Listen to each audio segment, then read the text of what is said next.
अस्सलाम वालेकुम, good morning Pakistan. क्या हाल है, कैसे हैं आप लोग? ठीक ठाक है, मज़े में गुजरिए ज़िंदगी। आज एक टॉपिक जो हम आपसे शेयर करने वाले हैं वो कभी कभार बहुत इम्पॉर्टेंट टॉपिक होता था और ये समझा जाता था कि अगर हम एक दूसरे से मुकाबला करेंगे, चाहे वो स्कूल हो चाहे वो घर हो, तो हम अपने आप को बेहतर इंसान पाएंगे कुछ अरसे में। हमारी तरबियत, हमारी वो जो रेस है उसमें हम जीतने की चाह में बहुत कुछ सीख लेंगे। ये एक ज़माने तक तो ये बात बिल्कुल सही थी क्योंकि हेल्दी कंपटीशन होता था, मगर फिर धीरे धीरे क्लास में बहुत सारे ऐसे बच्चे जिनकी सेल्फ़ एस्टीम बिल्कुल ज़ीरो हो गई, इसलिए क्योंकि उनका मुकाबला दूसरे स्टूडेंट्स के साथ किया जाने लगा। तो आहिस्ता आहिस्ता रिसर्च के बाद ये पता चला कि वो बच्चे जो बैक बेंचर्स हैं वो इसीलिए हैं कि उनको दिमाग तो अल्लाह ताला ने सबको दिया होता है, लेकिन हर शख्स एक दूसरे से मुख्तलिफ होता है और कोई तेज़ होता है किसी चीज़ में, कोई तेज़ होता है किसी चीज़ में, किसी का दिमाग किसी चीज़ में चलता है, किसी का दिमाग दूसरी चीज़ में चलता है। मगर अगर एक ही चीज़ पर कंपैरिजन किया जाए तो टीचर्स अक्सर स्टूडेंट्स को इंसान नहीं बना पाते। स्टूडेंट तो बना देते हैं, इंसान नहीं बना पाते। उस स्टूडेंट को वो कभी कभार विलन बना देते हैं। आप देखें बहुत सारे ऐसे बच्चे हैं जो नेगेटिव इम्पैक्ट उनके ऊपर कंपटीशन का आ जाता है और वो दूसरों को बुली करने लगते हैं, वो दूसरों को तंग करने लगते हैं। जिनकी सेल्फ़ एस्टीम लो है, जो बच्चे कमज़ोर होते हैं पर्सनालिटी वाइज, वो दबते चले जाते हैं, ना सिर्फ स्कूल में बल्कि आगे अपनी पर्सनल लाइफ में भी। और उसी तरह बहन भाइयों के साथ भी होता है।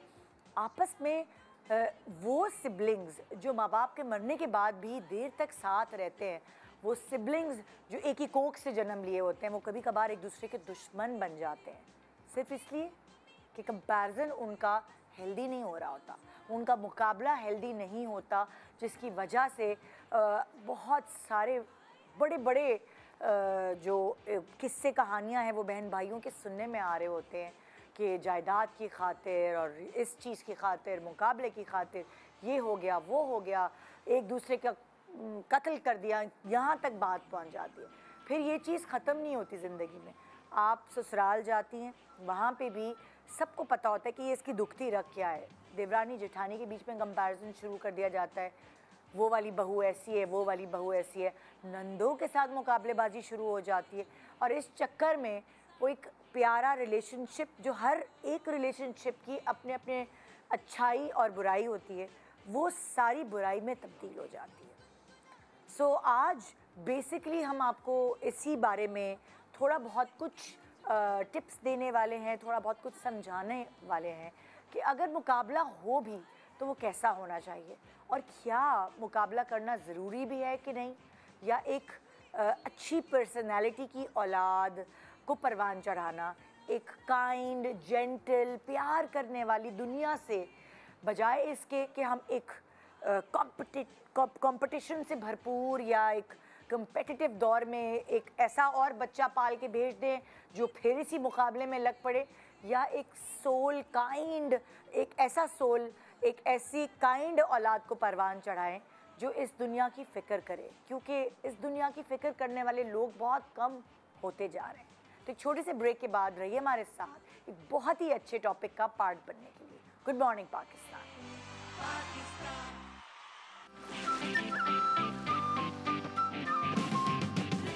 Welcome back. Good morning Pakistan ji. तो आज हमारे पैनल पे ज़्यादा गेस्ट नहीं है, कम गेस्ट हैं, क्योंकि बात करने वाले बहुत अच्छे हैं, तो हमने कहा कि इनको प्रॉपर टाइम मिलना चाहिए। बड़े दिनों बाद हमारे पास आज हमारी प्यारी सी फेवरेट और आपकी भी फेवरेट सरवत गिलानी मौजूद हैं। अस्सलाम वालेकुम। वालेकुम अस्सलाम। कैसी हैं आप? बिल्कुल ठीक निदा। मैंने कहा आप 3-4 पैनलिस्ट पे ही भारी हैं माशाल्लाह। नहीं मुझे आज जो प्रेशर दिया है ना आपकी टीम ने, वैसे अनबिलीवेबल टॉपिक है। एज ऑलवेज निदा, आपके शो में बहुत अच्छी बातें होती हैं and I am really happy कि ऐसे टॉपिक पे बात हो रही है जिसके बारे में जितना बोले वो कम है। बिल्कुल बिल्कुल, बहुत ज़रूरी है, क्योंकि ये आप आजकल के ज़माने की माँ हैं, तो अब आपकी पेरेंटिंग से भी हम कुछ ना कुछ सीखेंगे और लोगों को सिखाएंगे। और हमारे साथ एक जाहिर है एक एक्सपर्ट का होना भी ज़रूरी है ताकि वो अपनी एजुकेशन के ज़रिए हमें भी एजुकेट कर सके। तो मेरे साथ यहाँ राबिया फारूकी क्लिनिकल साइकोलॉजिस्ट मौजूद हैं। अस्सलाम वालेकुम, कैसी हैं आप? ठीक ठाक हैं जी बिल्कुल। तो हमारे पास कुछ कहानियाँ भी होंगी जैसे जिनको नुकसान हुआ कंपैरिजन की मदद से। वरना एक ज़माने में जब हम छोटे थे तो उस वक्त ऐसा लगता था कि जब देखते हैं पहले कौन खाता है, छोटी छोटी चीज़ें होती थी ना, खाना नाश्ता करे देखते पहले कौन खाता, उस चक्कर में हम ज़रा जल्दी खा के टाइम पे स्कूल पहुंच जाया करते थे। सो पता नहीं बाद में फिर ये चीज़ें क्यों होने लगी। निदा बहुत सारे फैक्टर्स होते हैं। एक जेनेटिक फैक्टर है। दो बच्चे एक ही ख़ानदान में जब पैदा होते हैं तो जेनेटिकली डिफरेंट होते हैं। सेकेंडली उनके जो पेरेंट्स गो थ्रू कर रहे होते हैं उस टाइम पे वो एक बहुत बड़ा फैक्टर होता है। इमोशनली मैं किधर थी अपनी लाइफ में जब रोहान पैदा हुआ वर्सेस इमोशनली अब जब एला नूर पैदा हुई है तो मैं कहाँ हूँ, मेरी जर्नी क्या है। उस वक्त मेरी वीकनेसेस क्या थी, मेरे फियर्स क्या थे, वो अफेक्ट रोहान को हुए। आज मेरे वही वीकनेसेस और फैक्टर्स हैं फियर के या नहीं, तो जो मेरे नए फैक्टर्स हैं वो अफेक्ट करेंगे एला नूर को। सो और इन्वायरमेंटल सोशल फैक्टर्स भी होते हैं। आई एम श्योर डॉक्टर साहिबा will be able to shed more light on it. But हर घर में कोई दो बच्चे आपको एक जैसे नहीं मिलेंगे, चाहे वो सगे बहन भाई भी वो उनमें अब माँ खुद बता सकती है कि मेरे बच्चे में क्या, जिसमें क्या है, उसमें क्या है, इसमें क्या है। 3 बच्चों की माँ है, अगर वो फिंगर टिप्स पे उसको पता होगा, है ना। यस। तो आप क्या कहती हैं कंपैरिजन को लेकर कि हमारा स्कूल ऑफ थॉट जो हमारे वालिदैन थे उनका स्कूल ऑफ थॉट तो ये था कि मुकाबला कराओ तो बेहतर से बेहतर होगा, उसको देखो कितना अच्छा पढ़ता है, तुम क्यों नहीं ऐसा पढ़ सकती, मतलब लाइक इसी तरह कजन्स में। अच्छा देखिए, हाँ निदा, जैसे सरवत ने भी कहा ना कि भाई बहन भी एक जैसे नहीं होते, आइडेंटिकल ट्विंस हों वो भी बिल्कुल आइडेंटिकल नहीं होते। 100% अल्लाह मियां ने दो लोग एक जैसे बनाए ही नहीं हैं। ठीक है, अब जो आप बात कर रही हैं ना कि जो मुकाबलेबाजी वाला माइंडसेट है वो कहाँ से आता है, कि देखिए जो हमारे पेरेंट्स की जनरेशन है ना, ये वो जनरेशन है जो कि बहुत सर्वाइवल वाले उसमें पले हैं। मतलब रिसोर्सेस कम है, स्कार्सिटी है, और एक सर्वाइवल वाला माइंडसेट है कि भाई सर्वाइव करना है। सर्वाइवल माइंडसेट में कंपटीशन जन्म लेता है कि भाई आपको भी वही रिसोर्सेज चाहिए, वो कम है, उनमें 2 लोगों को पूरे नहीं हो सकते, तो एक को दूसरे से छीन के लेने हैं रिसोर्सेज। अब कौन जीतेगा? जो ज़्यादा कॉम्पिटेंट होगा। तो ये चीज़ क्या है, अब हर एक को पता नहीं है, ये कॉन्शियसली उन्हें नहीं पता है कि जी हम ये कर रहे हैं, लेकिन ये ऑटोमेटिकली हो रहा है। ठीक है, तो इस वजह से क्या होता है कि जी कंपैरिजन जो थे पेरेंट्स वो शुरू कर देते थे, स्पेशली एकेडमिक्स में ज़्यादातर जो है कि जी उसके देखो नंबर कितने अच्छे आ रहे हैं, फ़लाँ की पोजीशन आई है, फ़लाँ उस सब्जेक्ट में इतना अच्छा है, तुम डफर हो, तुम नालायक हो, फिर इस तरह के अल्फाज का इस्तेमाल करना। अच्छा, अब होता क्या है कि ना नेचुरली भी एक मैकेनिज़्म है, एक इंसान अपनी जो वैल्यू होती है या वर्थ होती है उसका तयन किस तरह से करता है। जैसे अगर हम तीनों यहाँ पे बैठे हैं तो एक नेचुरल प्रोसेस है जो चल रहा है हमारे माइंड में कि हम एक दूसरे से ख़ुद को कहीं ना कहीं कंपेयर कर रहे हैं। ठीक है, अच्छा, अब ये जो नेचुरल प्रोसेस है इसमें क्या होगा, मैं अपनी अच्छी क्वालिटीज़ भी देखूंगी, थोड़ी वो भी देखूंगी जो मुझे लगता है मेरी लैकिंग है, और हो सकता है मैं उससे इंस्पिरेशन लूँ आप लोगों से। ठीक है कि अच्छा देखो इनमें ये चीज़ अच्छी है तो मैं भी इस तरह से कर लूँ तो मुझ में भी अच्छी हो जाएगी। होगा क्या, लेकिन अगर मैं हर तरफ से ये सुन रही हूँ कि तुम में ये कमी है, तुम में ये बुराई है, उसमें देखो ये अच्छा, उसमें देखो वो अच्छा, वो देखो तुमसे कितना अच्छा, तो अब क्या होगा कि मैं अपनी पॉजिटिव क्वालिटीज़ नहीं देख सकूँगी, मुझे सिर्फ अपनी जो नेगेटिव क्वालिटीज़ हैं वो और बड़ी हो के नज़र आएंगी, और मुझे लगेगा कि यार दूसरे ही मुझसे बेहतर हैं हर दफ़ा। तो एक नेचुरल प्रोसेस पे आपने ओवरराइड कर दिया कि बाहर से भी यही मैसेज मिल रहा है, और स्पेशली पेरेंट्स से। पेरेंट्स होते हैं बच्चों के लिए, आप समझें कि आइडियल होते हैं, और हम लोग उनको देख के ही कि उन्होंने कह दिया तो बस हुर्फ़े आखिर है। अगर अम्मी या अब्बू ने डफर कह दिया तो हाँ भाई हम डफर ही हैं, वो हम तो हो ही नहीं सकते कुछ बेहतर। बिल्कुल, वो आइडेंटिटी बन जाती है। बिल्कुल आपने सही कहा कि पेरेंट्स ना आईना होते हैं बच्चे के लिए। आपने उस आईने में दिखा दिया कि तुम डफर हो, अब वो उस बच्चे की आइडेंटिटी बन जाएगी। तो एक डफर इंसान फिर बच्चा हथियार भी डाल देता है, वो तो अपने आप को खुद ही। कितनी अच्छी बात कही है उन्होंने कि फियर जो फैक्टर है ना, fear is the worst factor to for growth. अगर हम डर डर के सोचेंगे कि नहीं देखो मेरे तो मैं तो इंटेलिजेंट हुई नहीं कि खाला की बेटी के साथ मेरा कंपैरिजन हो, तो आपने पहले ही बच्चे में फियर डाल दिया। अब उसका जो कॉन्फिडेंस लेवल है, उसके अंदर जो खुद मुख्तारी है, उसके अंदर जो ड्राइव है, वो आपने वहीं शैटर कर दी। सो इट्स सो इम्पॉर्टेंट कि कंपैरिजन ना किया जाए और फियर फैक्टर को, I mean there are a lot of ways of encouraging your child.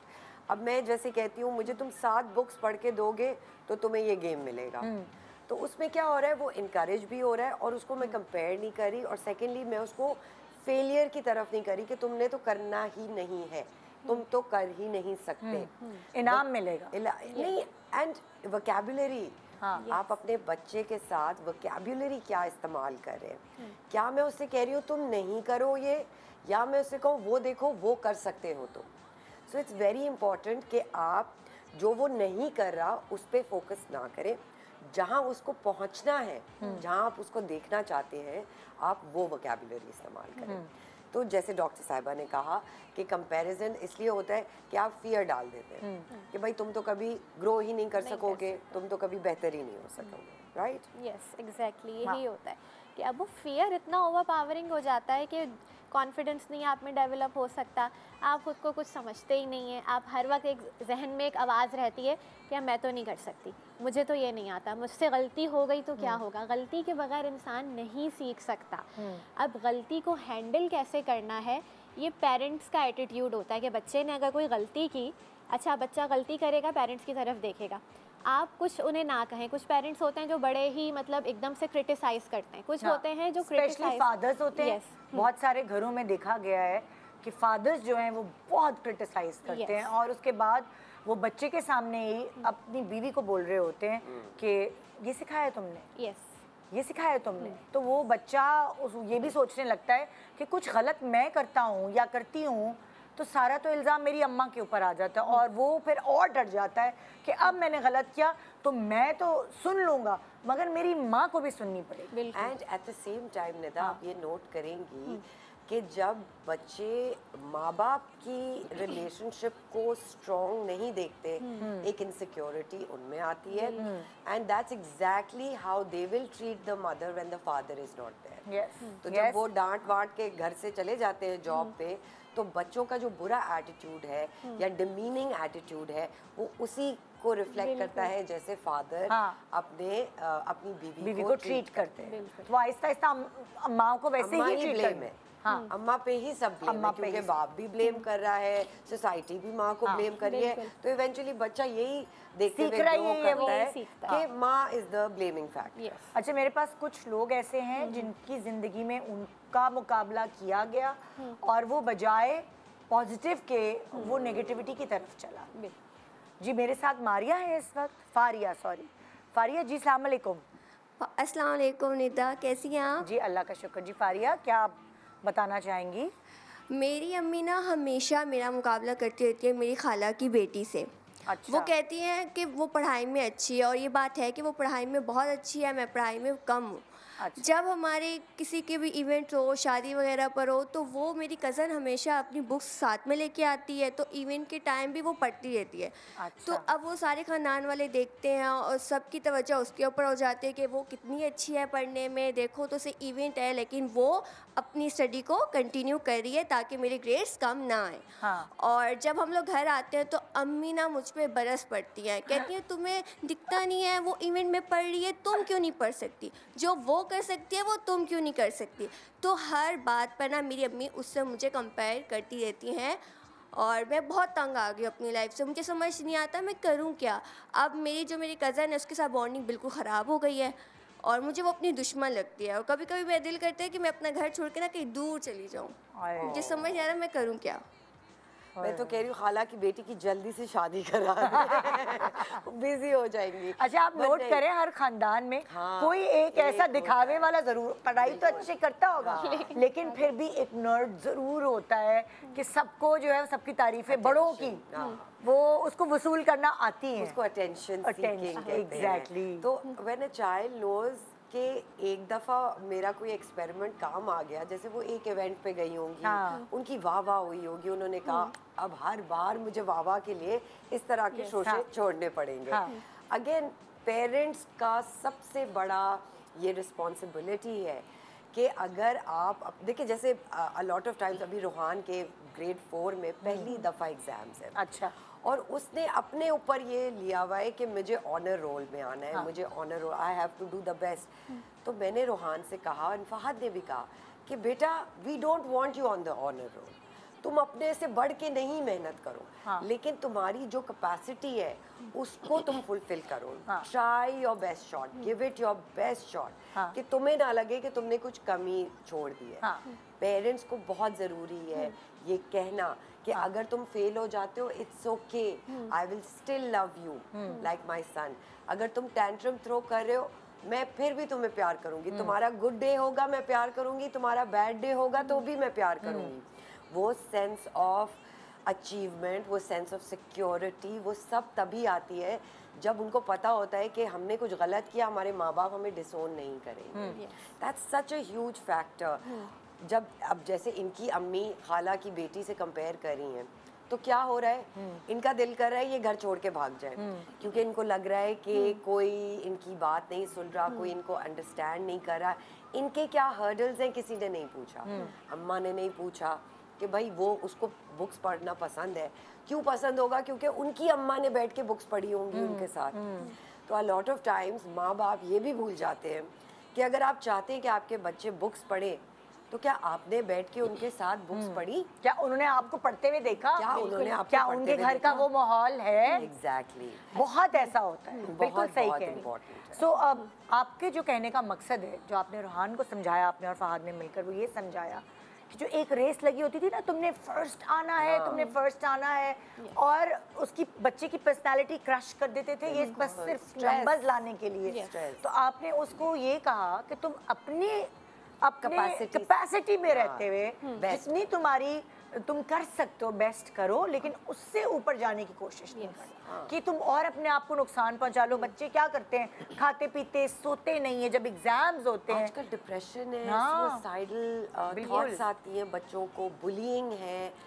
Nida जब हम स्कूल में थे इतना स्ट्रेस और इतना कंपटीशन नहीं था। आजकल के माँ बाप को अपने आप को अपडेट करने की बहुत सख्त ज़रूरत है कि हमारे जेनरेशनल ट्रॉमास तो जो थे वो आप आगे अपने बच्चों को जेनरेशनल ट्रॉमास ना ट्रांसमिट करें। तो जैसे हमारे अम्मी अब्बू ने मौलवी साहब की छुट्टी कर दी तो हमने भाग के छुप के पढ़ लिया, नहीं पढ़ा, उस पर डांट पिटाई, मतलब हैंगर चप्पल जो सामने आ जाए।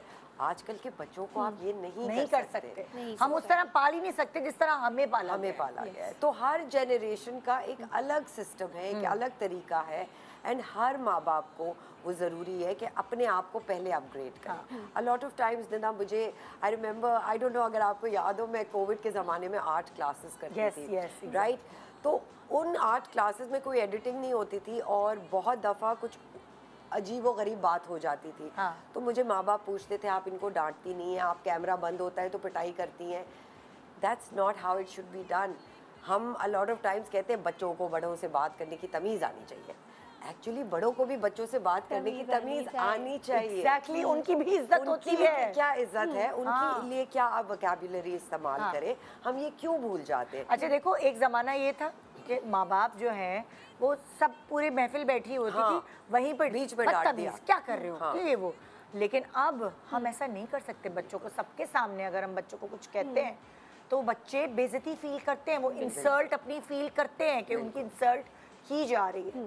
तो ये वाली समझ बूझ बच्चों में आ गई है। अच्छा निदा, मैं भी इस केस में देखिए एक चीज़ हाईलाइट करूँगी, वो जो बच्ची है जो हर इवेंट में किताबें लेके पहुँची हुई होती है, आप देखिए एक प्रॉब्लम उसके साथ भी चल रही है। इवेंट्स किताबों के लिए नहीं होते, इवेंट्स सोशलाइज करने के लिए होते हैं, एंजॉय करने के लिए होते हैं। तो आप समझें उस पर भी कोई प्रेशर्स होंगे, उसको भी ये लगता होगा कि यार सिर्फ किताबों की वजह से मेरी वैल्यू है जो है, किताबें हटी तो मेरी वैल्यू एज अ पर्सन ख़त्म। ठीक है, तो एक प्रोसेस ये भी चल रहा है। अब इनकी अम्मी भी चाह रही हैं कि इनकी बच्ची भी उसी दौड़ में लग जाए, कि वो भी वही किताबें लेकर बैठ जाए। तो ये चीज़ पेरेंट्स को समझनी चाहिए कि भाई हर एक की स्ट्रेंथ्स डिफरेंट होती हैं। आप अगर उस बच्ची को देखें तो वो सोशली बिल्कुल शायद इनएप्ट होगी, उसके सोशल स्किल्स नहीं हैं। आपके बच्चे के सोशल स्किल्स अच्छे हैं, आप उस स्ट्रेंथ को पकड़ें और वहाँ से उसे मोटिवेट करें। देखो बेटा तुम ये काम कितना अच्छा करती हो, तो देखो हम ये चीज़ यहाँ पे कैसे कर सकते हैं। एक मुझे याद है, मुझे अपनी अम्मी की बात, मेरी अम्मी कहती थी किताबी कीड़ा नहीं बनो, पूरी पर्सनालिटी बनाओ। कि अगर वो जो तुमने किताब में पढ़ा है उसकी एग्जीक्यूशन जिंदगी में कैसे करोगी तुम। बिल्कुल। बात करी हो किसी से तो वो किताबी कीड़ा तो मतलब लाइक एग्जाम्स में अच्छे नंबर ले आए, लेकिन बहुत सारे ऐसे लोग हैं जो कितने अच्छे अच्छे मेरे कलीग्स हैं, मेरे क्लास फेलोज हैं, जो क्लास में बहुत अच्छे नंबर लेकर आए लेकिन जिंदगी में वो अच्छे नंबर्स नहीं ला सके। इन द सेंस के प्रैक्टिकल लाइफ में वो कुछ नहीं बन सके, वहाँ तक तो वो महदूद उन्होंने रखा और रट्टे मार के और अच्छे नंबर ले आए। मगर बेसिकली हमने जो अपने बच्चे पढ़वान चढ़ाने हैं उनकी पूरी पर्सनालिटी बिल्ड करनी है, सिर्फ किताब और रिपोर्ट कार्ड तक उन्हें महदूद नहीं। और वैसे भी आजकल सब यही इतना सारा वायरल हुआ है कि वो जो डिग्रीज आप कहाँ कहाँ से ले रहे हैं, सही बात है, वो काम में नहीं आ रही, स्किल्स काम में आ रही है। इसीलिए कहते हैं तरबियत is a complete school in itself. और वो तरबियत जो है वो पेरेंट्स से पर्सनालिटी को लेके, एकेडमिक्स को लेके, अपनी सिबलिंग राइवलरी को लेके। बहुत दफ़ा ऐसे होता है कि कंपैरिजन जब आप अपने ही बच्चों के अंदर करते हैं तो उनके विद इन देमसेल्व्स इतनी राइवलरीज हो जाती हैं जो बड़े होते हुए भी खत्म नहीं होती, कभी खत्म नहीं होती। तो और आप अपने बच्चों को एक दूसरे से दूर जोड़ के रखते। जैसे इन्होंने भी कहा कि मुझे अपनी उस कज़न से इतनी नफरत हो गई है, और यही होता है, बजाय इंस्पायर होने के आप हसद का शिकार हो जाते हैं, आपको उन लोगों से नफरत हो जाती है। छोटे से ब्रेक के बाद हम दोबारा वापस आते हैं और हम आपको बताते हैं कि अगर कंपटीशन हो तो वो किस तरह का होना चाहिए। आजकल के दौर में हर दौर की हर चीज़ें अलग होती हैं। छोटे से ब्रेक के बाद रहिए हमारे साथ। Good morning.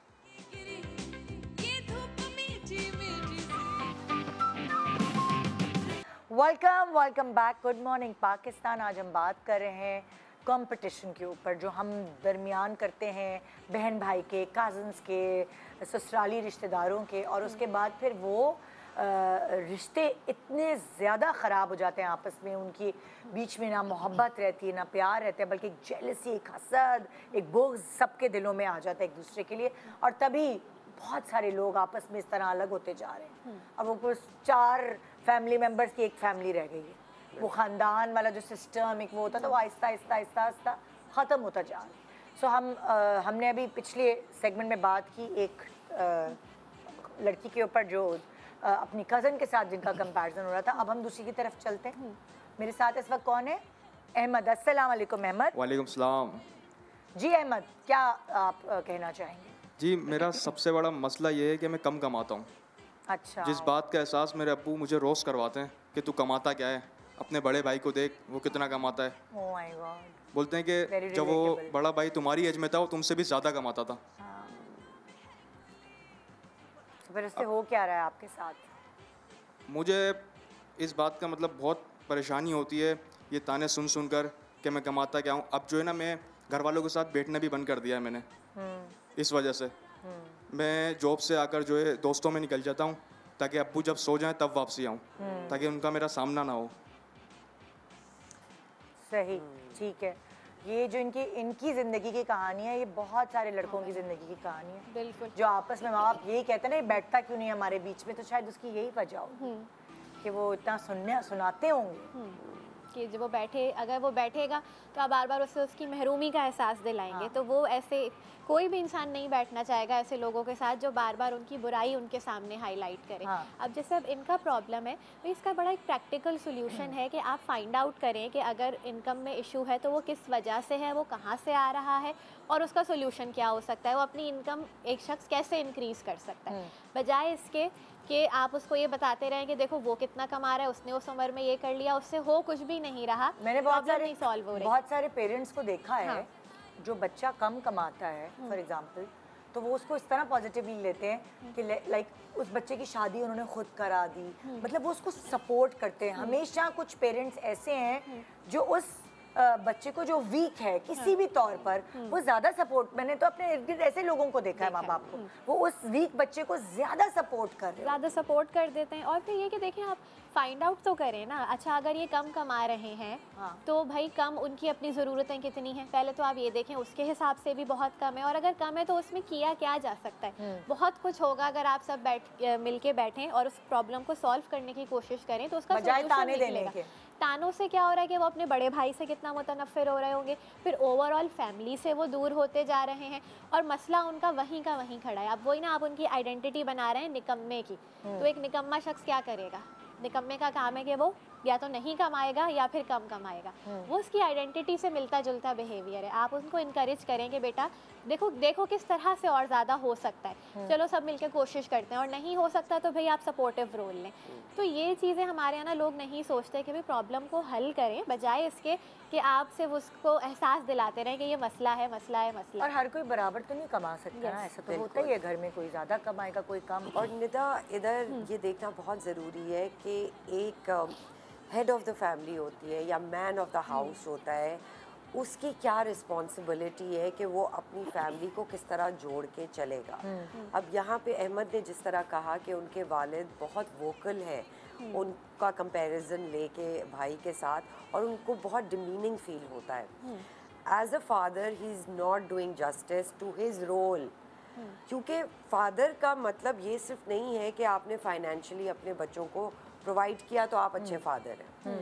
फादरहुड का मतलब ये है कि आपने अपनी बीवी के साथ मिलके अपने बच्चों की अपब्रिंगिंग करी, इमोशनली, सोशली एंड फाइनेंशियली। तो अगर एक वालिद साहब, एंड आई कैन इमेजिन, क्योंकि इनके वालिद जो इनकी आवाज़ से लग रहा था he must be in his 30s, इनके वालिद होंगे अपने 60s में। अब वो वाली जो जनरेशन है वो वही है दकियानूसी, लकीर के फ़कीर, वही वाली बातें करना जो उनके माँ बाप ने की। और उनके माँ बाप लाइक 60s में होंगे वो, अपने जैसे 1960s में जब वो माँ बाप थे, तो वो 60s की बातें जनरेशनल ट्रॉमा बनते हुए अहमद की ज़िंदगी में 21st सेंचुरी तक पहुंच गई हैं। बिल्कुल। So this is so wrong. Again वही वोकैबुलरी वाली बात। अंकल, अगर जो अहमद के वालिद हैं, अगर वो हेल्दी कंपटीशन या हेल्दी वोकैबुलरी इस्तेमाल करके अहमद का कंपैरिजन करते भी हैं, तो वो अहमद को इतना बुरा नहीं लगता। बिल्कुल। तो कितना ज़रूरी है कि आपके मुंह से निकली हुई बात, हज़रत अली का कॉल है, half the battle is one by the way you speak. तो आप जिस तरह अपने औलाद से, और ये तो जवान जान है, इनकी एक सेल्फ रिस्पेक्ट है अपने घर में, इनकी एक खुददारी है, इनके बहन भाइयों और उनके जो स्पाउसेस हैं उनके सामने एक स्टैंडिंग होगी। उन सबके सामने आप खड़े होके उनके अपने बेटे को कह रहे हैं भाई तुम कमाते नहीं हो, तो ऑब्वियसली वो क्यों चाहेंगे कि वो इस घर में रहे। तो अगेन, चाहे आप जितने भी ज़ईफ़ हो चुके हो, a good change is a very important change. तो अगर आपके जनरेशनल ट्रॉमा से आपको वो मिली है चीज़, सौगात मिली है, आप प्लीज़ इन तरीक़ों को भूलना शुरू करें। बिल्कुल बिल्कुल, बहुत ज़रूरी है। आप हैं अहमद अभी इस वक्त? आप शादीशुदा हैं क्या? नहीं, शादी नहीं हुई थी मेरी। अभी शादी आपकी नहीं हुई, क्योंकि फिर अक्सर मैंने घरों में ये भी देखा है कि जो बच्चा कम कमाता है फिर उसकी बीवी के साथ भी बहुत सारी ज़्यादतियाँ बीवी को भी बेयर करनी पड़ती हैं, कि अगर वो कम पैसे उसके मियाँ कमा रहे हैं, चाहे वो कितना भी घर में काम करे या वो कितनी भी काइंड रहे, तमीज़दार रहे, रिस्पेक्टफुल रहे, मगर उसको भी वही चीज़ बेयर करनी पड़ती है जो शायद अहमद बेयर कर रहे हैं। तो अभी इसका मतलब दूसरी, मेरा ख्याल से आप फिर अहमद को एक अगर हम एडवाइस दे सकें। बिल्कुल। अहमद, आई नो कि बहुत सारी फैमिलीज़ में फैमिली काउंसलिंग भी होती है, जिससे हर किसी का एक स्टेट ऑफ मेंटल स्टेट पता चलता है। A lot of families are not open for therapy. वो कहते हैं हम पागल थोड़ी हैं। मुझे नहीं लगता कि इनके अब्बू राजी होंगे। बिल्कुल, वो लग नहीं रहा। लेकिन अहमद, आप खुद अपने लिए काउंसलिंग ढूंढ सकते हैं, क्योंकि जब टॉक्सिक एनवायरनमेंट होता है तो उसमें सर्वाइवल मोड पे इंसान चल रहा होता है, और वो बड़ा एक थिन लाइन होती है कि आप क्रॉस कर जाएं वो। आप कहें मैं ख़त्म करना चाहता हूँ, मैं घर से भागना चाहता हूँ, मैं ये रिश्ता ही ख़त्म कर दें। तो उस जगह पे पहुँचने से पहले आप अपनी मेंटल हेल्थ पे ये आप फेवर कर सकते हैं कि अगर आप एक टॉक्सिक एनवायरनमेंट में हैं तो आप किस तरह अपनी बाउंड्रीज को क्रिएट करें। यानी कि आपको सर्वाइवल, आप सर्वाइव कर रहे हैं ना उधर, और आप खुश नहीं है अपनी जिंदगी और काउंसलिंग से आपको अपनी बाउंड्रीज डिफाइन करने की मदद मिलेगी। तो बहुत ज़रूरी है कभी कभार अपने वालिद को भी बोलना कि वालिद साहब ये आप गलत कर रहे हैं। हाँ, क्योंकि ट्रॉमा, क्योंकि वालिदैन फरिश्ते तो नहीं है ना, we're all learning। Yes। और अगर उस एज में वो हैं, वो कहते हैं मैं ठीक हूँ और दुनिया गलत है, तो आप उनको नहीं समझा सकते। आप अपने आप को समझा सकते हैं। तो अपनी काउंसलिंग करें, अपनी मेंटल हेल्थ की हिफाजत करें कि जो वो कह रहे हैं वो आपको इस तरह अफेक्ट ना हो जिस तरह अभी हो रहा है। बिल्कुल बिल्कुल। अच्छा, अब आमना कुछ कहना चाहती हैं? हमने मेरे ख्याल से कंक्लूड कर दिया है अहमद की चीज़। आमना जी अस्सलाम वालेकुम। जी अस्सलाम वालेकुम आमना। जी वालेकुम सलाम। मेरी शादी को जो है 5 इयर्स हो गए हैं और 5 इयर्स से मैं इतनी ज़्यादा जहनी अजियत का शिकार हूँ कि आप सोच नहीं सकती। मेरे हस्बैंड जो हैं बस उनको हर किसी की वाइफ से मुझे कंपेयर करना होता है, उनकी फ्रेंड्स की वाइफ्स हों, उनकी रिलेटिव्स की वाइफ्स हों, बस यही है कि वो हर किसी से मुझे कंपेयर करते रहते हैं। बस ये है कि अगर खाना बनाऊँ, बिरयानी बनाइए तो खाएंगे और कहेंगे अरे दानिश की बीवी कितनी अच्छी बिरयानी बनाती है, तो मुझसे रेसिपी क्यों नहीं लेती हो। या फिर अगर हमें कहीं जाना होता है, मैं रेडी हूँ तो बस वो देखो उसकी जो असफ़र की बीवी है वो कितने अच्छी ड्रेसिंग सेंस है उसका, तुम उसके साथ शॉपिंग पे चली जाया करो। यह होता है कि कभी ऐसा होता है कि हम दोनों टॉक्सिक माहौल होता है, ज़ाहिर सी बात है, तो कभी इंसान, मैं भी इंसान हूँ, कभी फेडअप हो जाता है इंसान, थोड़ा सा ज़ोर से बोल दूँ तो वो देखो अली की बीवी कितना पोलाइटली बोलती है, वो तो लड़ाई में भी इतनी अच्छा बोल रही होती है कि उस पर प्यार आ रहा होता है। और कहीं अगर आपने ही कह दिया आलिया के मियाँ ने, आलिया के मियाँ को देख लो, तो वावेला मच जाएगा। बस यही है कि अब ऐसा लगता है कि शायद वो मुझसे खुश नहीं है या वो दूसरी शादी करना चाहते हैं। बस ये होता है कि अगर कहीं अब ऐसा होता है किसी इवेंट में हमें जाना होता है ना, तो मेरा बस दिल नहीं चाहता। बस ये होता है कि वहाँ पर भी जाके 2-4 लेडीज़ को फोकस करेंगे और फिर उसकी बीवी की मिसालें देते रहेंगे। अब यहाँ तक ऐसा हो गया है कि मुझे मेंटली तौर पर मैं इतनी टॉर्चर रहती हूँ, मुझे ऐसा लगता है कि शायद सब्ज़ी वाले की बीवी और जो स्वीपर, जो बिल्डिंग में स्वीपर होता है ना, उसकी भी वाइफ शायद मुझसे ज़्यादा बेटर होगी। सही बात समझ है। में नहीं आता मुझे जब ऐसा एनवायरनमेंट होता है। आई एम सॉरी, मुझे इनका नाम याद नहीं। आपका Aamna. Again very toxic environment, mentality toxic, vocabulary toxic, सोच, जहनियत, जिंदगी, वो सारी ट्रिकल डाउन। ये जो वेनम है ये इनकी सेल्फ एस्टीम के लिए कितना बुरा है, कितना बुरा है आप सोचें। और ये तो हमारा रिलीजन भी कहता है कि कंपेयर नहीं करें, और आप एक हाथ से दे रहे हैं तो दूसरे को नहीं पता चलना चाहिए। तो वो सारी बातें जो हमारा रिलीजन सिखाता है वो इन्हीं लोगों के लिए सिखाता है। Again Amna, I would suggest कि आप कोई स्कॉलर जो कपल्स के लिए बात करते हैं, आप वो उनके अराउंड सुने, उनको बिठा के ना सुनाएं, आवाज़ तेज कर दें, आप उनको बिठा के ना सुनाएं, आप सुने।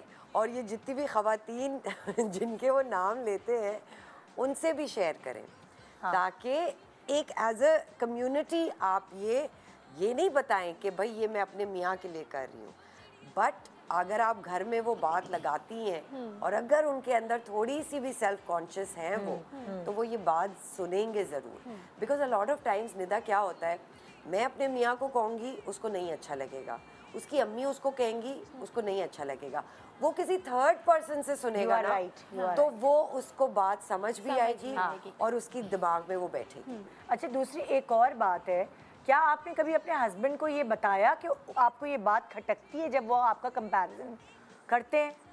क्योंकि कभी कभार बताना भी ज़रूरी होता है, दूसरा इंसान नहीं समझ पा रहा होता कि ये मैं जो कर रहा हूँ मेरी वजह से दूसरा हर्ट हो रहा है। तो आपने कभी बताया? मैंने अक्सर डिस्कस करने की कोशिश की है, लेकिन शायद मुझे लगता है कि बचपन से उनकी हैबिट है शायद, या क्या पता नहीं, समझ में नहीं आता कि वो कुछ अर्सा तो थोड़ा सा अंडरस्टैंड करते हैं, लेकिन फिर वो यही होता है कि फिर वो दोबारा किसी ना किसी से कंपेयर कर रहे होते हैं मुझे।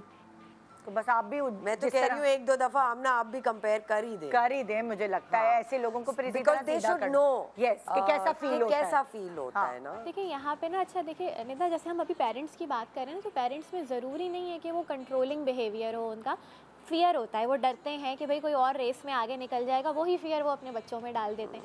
लेकिन स्पाउसेस के बीच में अक्सर ये बिहेवियर जो है ना, ये कंट्रोल के लिए किया जाता है, ठीक है, मेरे काबू में रहे, ठीक है। और काबू में कैसे रहेगी कि जब खुद को बहुत लो फील करेगी, सेल्फ एस्टीम खत्म कर देंगे। यस, तो अब ये जो बिहेवियर है ना, ये अगर कंट्रोल के लिए किया जा रहा है तो कहीं ना कहीं उनको कॉन्शियसली भी पता है, ये उनकी स्ट्रेटजी है, वो ऑटोमेटिकली और इस तरह से अनजाने में नहीं कर रहे। तो अब ऐसे शख्स को डील करना थोड़ा ज़्यादा ट्रिकी हो जाता है, ठीक है। तो यहाँ आपको ज़रूरत है एक तो ये कि भाई आप अपनी फीलिंग उनसे शेयर करें ठीक है। दूसरा ये है कि ये जो आपको बता रहे हैं कि भाई कभी ना कभी आप भी बहुत एग्रेसिव होके नहीं, लेकिन हल्के फुल्के उसमें कर दें compare, and just see note his reaction. और आदमियों को बर्दाश्त नहीं होता उनका कंपैरिजन। बिल्कुल। आपने उन्होंने 4 आपके कंपैरिजन किए कहीं अलग अलग जगहों से, और आपने एक दफा बोल दिया, आदमी की ईगो तो ऐसी लगती है ना उसको। इसीलिए रिएक्शन नोट करना जरूरी है। अगर वो कोई बहुत एग्रेसिव रिएक्शन आ रहा है तो this is not the way to go, ये इनके लिए नुकसानदेह हो जाएगा। तो इनके लिए अच्छा है कि मुझे लगता है इनको ट्राई एंड एरर करना चाहिए। हाँ। पहले डायलॉग करके देखेंगे, मुझे तुम्हारा एक्सप्रेशन ये अच्छा नहीं लगता जो तुम इस तरह करते हो, और अगर नहीं वो करें तो फिर ये दूसरा आजमाएं। अच्छा, दूसरा आजमाएं। मैं बताऊं, आई फील दैट दिस जो ये बता रही हैं, जो इनके मियाँ का एटीट्यूड है, it's a very narcissistic attitude. And narcissistics जो है वो इस हाई पे बहुत रहते हैं कि हम सबसे बेस्ट है।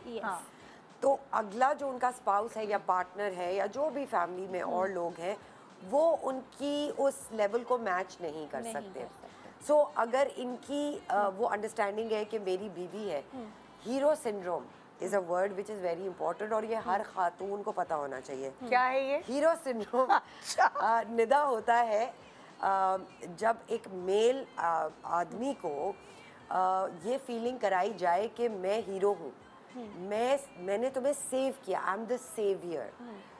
तो अगर आमना अगर वोकैबुलरी इंटेलिजेंट थोड़ी इस्तेमाल करके ये कहे, फॉर एग्जांपल कि आपको पता है उसका मियाँ कभी कंपेयर नहीं करता, he is such a good husband, ठीक है, या आपने आज मुझे कंपेयर नहीं किया, आप कितने अच्छे लग रहे हैं आज ज़्यादा अच्छे लग रहे हैं, आज ज़्यादा प्यार आ रहा है आप, आज ज़्यादा प्यार, दिल चाह रहा है आपके लिए बहुत अच्छा सा खाना बनाओ, आज आपने मुझे खुश कर दिया, है ना? So that's sort of positive reinforcement. ये तरीके से आपको पटियां पढ़ाना सिखा रही है। ये जरूरी है, ये बड़ा जरूरी है, ये बहुत जरूरी है। तो जिस दिन वो ना करें आपको कंपेयर या कम करें, आप उसकी उस बात को वाह वाह कर दें, 4 चांद लगा दें कि भाई आज तो आप मेरे सेवियर हैं, आज आप मेरे बेस्ट हीरो हैं। जब एक इंसान को, आदमी को specially man, when he feels like, oh my God, I have saved something, I am actually right, I am the best, और ऐसे तो उसको वो फीलिंग कभी कभार ना पॉजिटिव रीइंफोर्समेंट भी चलती है। और ऐसे लोगों को ना एप्रिसिएशन, एडमायरेशन बहुत चाहिए होती है। तो आप तो आप उसकी इस चीज़ को यानी कि थोड़ा मस्का मार के मस्का लगाएं, और फिर उन चीज़ों को जो आपको अपने लिए चाहिए, उन चीज़ों पे उन्हें अप्रिशिएट करें, ताकि अब उससे वो बिहेवियर उनका रीइंफोर्स होगा कि जी अच्छा इस पे बार बार तारीफ मिलती है, इस पे बार बार एडमायर किया जाता है, और इवन लोगों के सामने भी करें कि ये तो इतने अच्छे हैं, ये मुझे कंपेयर नहीं किया, और पहले करते थे अब नहीं करते, और जो है अब मुझे बड़ी अच्छी तरह गाइड कर देते हैं, बता देते हैं, मुझे सपोर्ट करते हैं अगर कोई चीज़ मैं सही नहीं कर रही होती, तो इस तरह से करके उनका बिहेवियर रीइंफोर्स होगा। दूसरी एक चीज थोड़ा सा आप ना और ट्राई मैं भी सीख रही हूँ मैं घर जाते ही मस्के मारूंगी अपने मियां को। हीरो सिंड्रोम कि थोड़ा इमोशनली डिटैच हो, मतलब ये कि आप समझें कि अगर वो ये कह रहे हैं, आपको कंपेयर कर रहे हैं, तो उनका मकसद है आपको लो फील कराना। आप उन्हें जितना दिखाएंगी, उनके सामने मुंह बनाएंगी, आपकी आंखों में आंसू आ जाएंगे, आप एकदम से जैसे झेप जाएंगी, वो उतना और ज़्यादा करेंगे। आपको ये दिखाना होगा कि जी ठीक है, आपने भी एक कान से सुन के दूसरे से निकाल दिया, आपको कोई ज़्यादा फर्क नहीं पड़ता इस बात से, तो फिर वो ये बिहेवियर छोड़ेंगे। एक तरफ आप उनका पॉजिटिव बिहेवियर रीइंफोर्स करें, एक तरफ अपने रिएक्शंस पे थोड़ा सा कंट्रोल करें, show him you don't care. पटियां पढ़ाई हैं, अब हम ब्रेक पे जा रहे हैं। हाँ, जेलसी फैक्टर भी होता है ना, विद इन स्पाउसेस भी जेलसी फैक्टर, सीरियसली ये भी है। एक ब्रेक के बाद आके जरा इसको जरूर डिस्कस करेंगे। Good morning.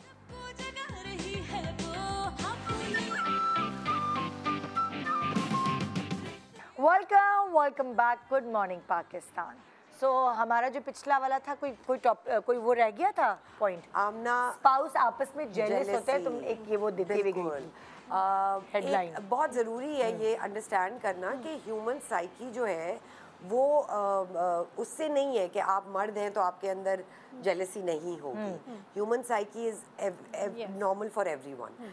तो स्पाउसेस में भी जेलसी होती है। और जैसे डॉक्टर साहिबा अभी आप ऑफ कैमरा बहुत अच्छी बात कर रही थी कि क्या पता उनको वाकई अच्छी लगती हो ग्रूम्ड ख़वातीन, तो बहुत ज़रूरी है लॉट ऑफ टाइम, जैसे अभी हम बात कर रहे थे कि हम थक जाते हैं, हम कहते हैं इतने साल हो गए अब शादी को, तो कोई बात नहीं, पजामा टी शर्ट में इस पूरा दिन घर में गंदे कपड़े जिस पे किचन में थे, इसमें पता नहीं क्या क्या स्मेल्स आ रही थी। एंड बेसिक हाइजीन जो होती है खवातीन की, उसको हम शायद लेट गो कर देते हैं after a few years, but ये बहुत ज़रूरी है। जैसे अब फहद आते हैं घर, मैं अपना ही एग्जांपल देती हूँ दादा, फहद दिन भर ब्यूटी और ब्यूटी और ब्यूटी देख रहे होते हैं, तो जब सोचे वो वापस आए घर पे और एक गंदी सी बीवी घर पे हो, तो किसको दिल चाहेगा कि उससे बात भी की जाए। तो वेरी इंपॉर्टेंट, आप खवातीन होके अपने आप को ग्रूम रखें। मियाँ के आने से पहले ये दकियानूसी बातें नहीं, ये एक्चुअली वो वाली बातें हैं जो पूरी लाइफ लॉन्ग आपको काम आती है।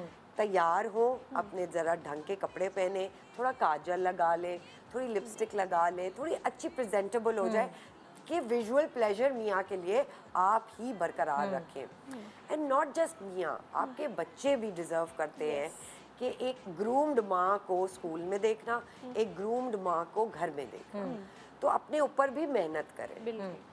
बच्चे भी वो सीखते हैं। आप देखिए जो ख़वातीन स्पेशली, अच्छा फादर से इतना नहीं सीखते बच्चे, जो ख़वातीन बहुत वेल ग्रूम्ड होती हैं, बड़ी प्रेजेंटेबल खुद को रखती हैं, आप देखिए उनके बच्चों में भी वो styling sense, dressing sense, grooming बहुत अच्छी होती है एज़ कम्पेयर टू वुमेन जो अपना ज़्यादा ख्याल नहीं रखती, उनके बच्चों को भी नहीं आता। अच्छा चलो, औरतें तो तैयार हो जाएंगी, लेकिन ये आदमी इतने गंदे हालिये में घर में क्यों घूमते हैं, मुझे बताएं आप।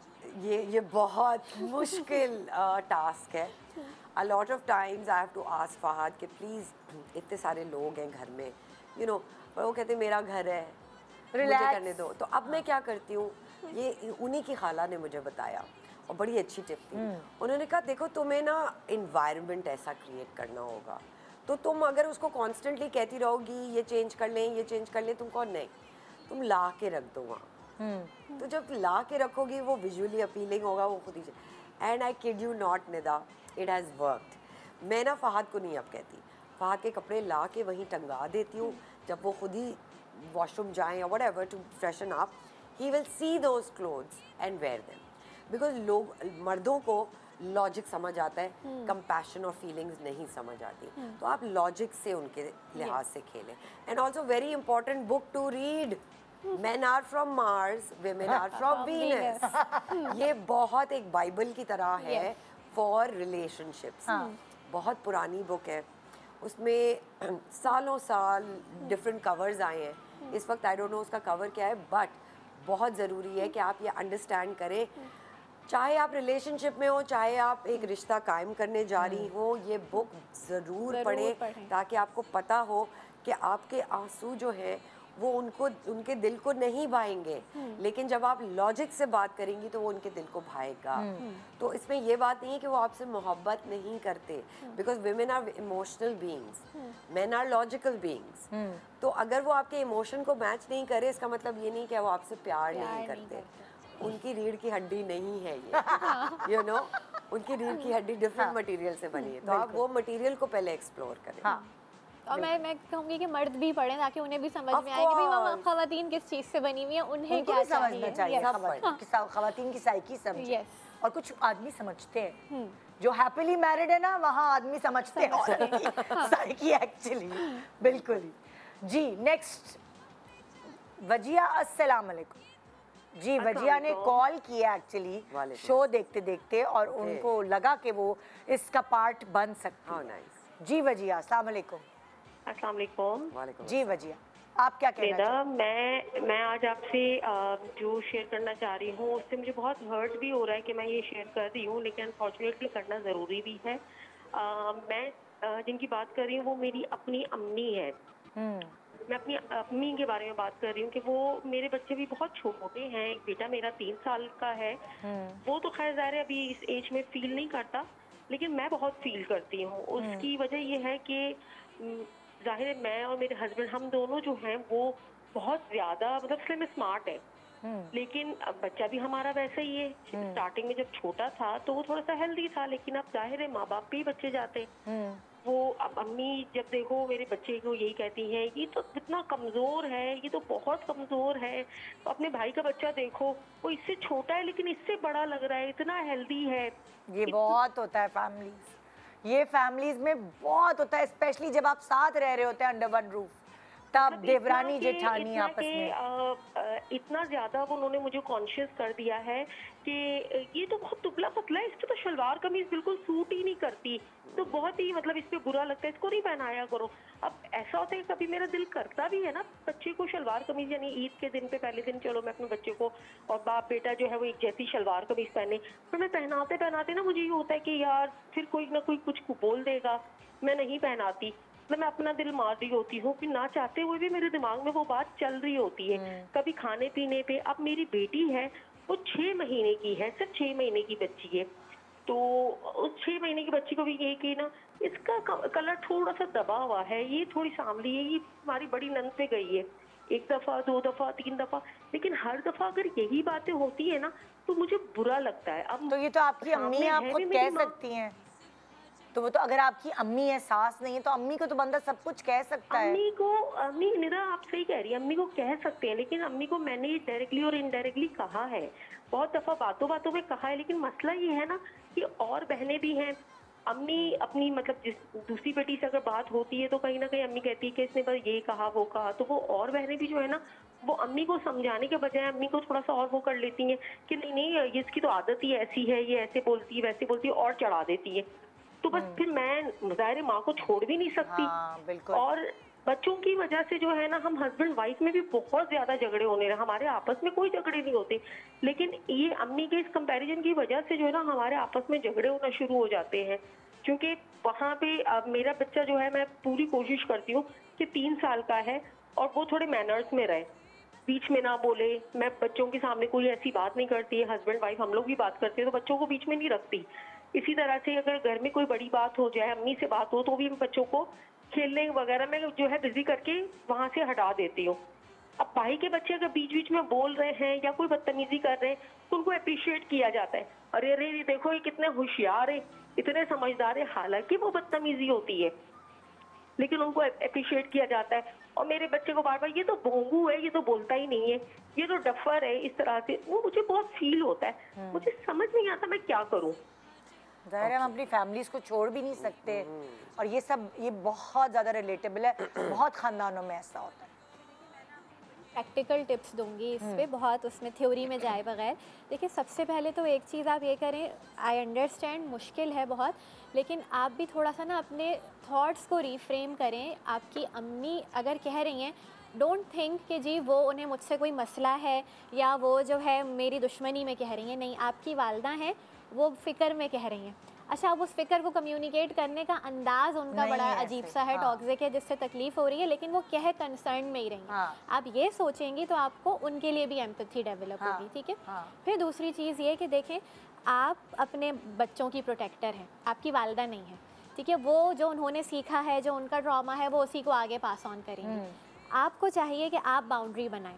बाउंड्री बनाने का मतलब ये है कि जो भी वो कह रही हैं, अब आप उनको चेंज नहीं कर सकती, लेकिन आपको अपने रिस्पॉन्स को कम करना होगा। जैसे अगर जैसे उन्होंने लास्ट बात की कि भाई बच्चा तो डफर है या बोलता नहीं है, बोंगा है, ऐसी बातें, आप फ़ौरन उस मैसेज को क्विकली चेंज करें कि नहीं, मेरा बच्चा तो है, बड़ों की इज्जत करता है, और वहीं पे अपने बच्चे की तारीफ़ करें, उस चीज़ को अप्रिशिएट करें। वो 10 दफ़ा ये बात बोल रही हैं, आप 11 दफ़ा ये बात रिपीट करें without showing any aggression towards your mother, ठीक है। अपने बच्चे को प्यार देते हुए वही चीज़ बार बार रिपीट करें। जैसे वो रिपीट कर रही है ना, आप भी जैसे कहते हैं रट्टू तोता बन के एक बार रिपीट रिपीट रिपीट रिपीट करते रहें। अपनी मदर से डील करने का अंदाज़ क्या है, डोंट थिंक कि वो समझेंगी। बाउंड्री बनाएं कि अम्मी ठीक है, मुझे पता है आप आप जो है फ़िक्र में कहती हैं, और मुझे उसकी, मैं बहुत इस चीज़ की इज़्ज़त करती हूँ कि आपको मेरे बच्चों की इतनी फ़िक्र है, लेकिन इस तरह ना कहा करें, मुझे तकलीफ़ होती है और मेरे बच्चों पे गलत असर पड़ रहा है उस चीज़ का। बस अब वो आगे से कुछ भी कहें कि नहीं यूँ ऐसे वैसे, हाँ मैं आपकी बात समझ रही हूँ लेकिन आप इस तरह ना करें, हाँ मैं आपको समझ रही हूँ, हाँ आप भी ठीक कह रही हैं लेकिन इस तरह ना करें।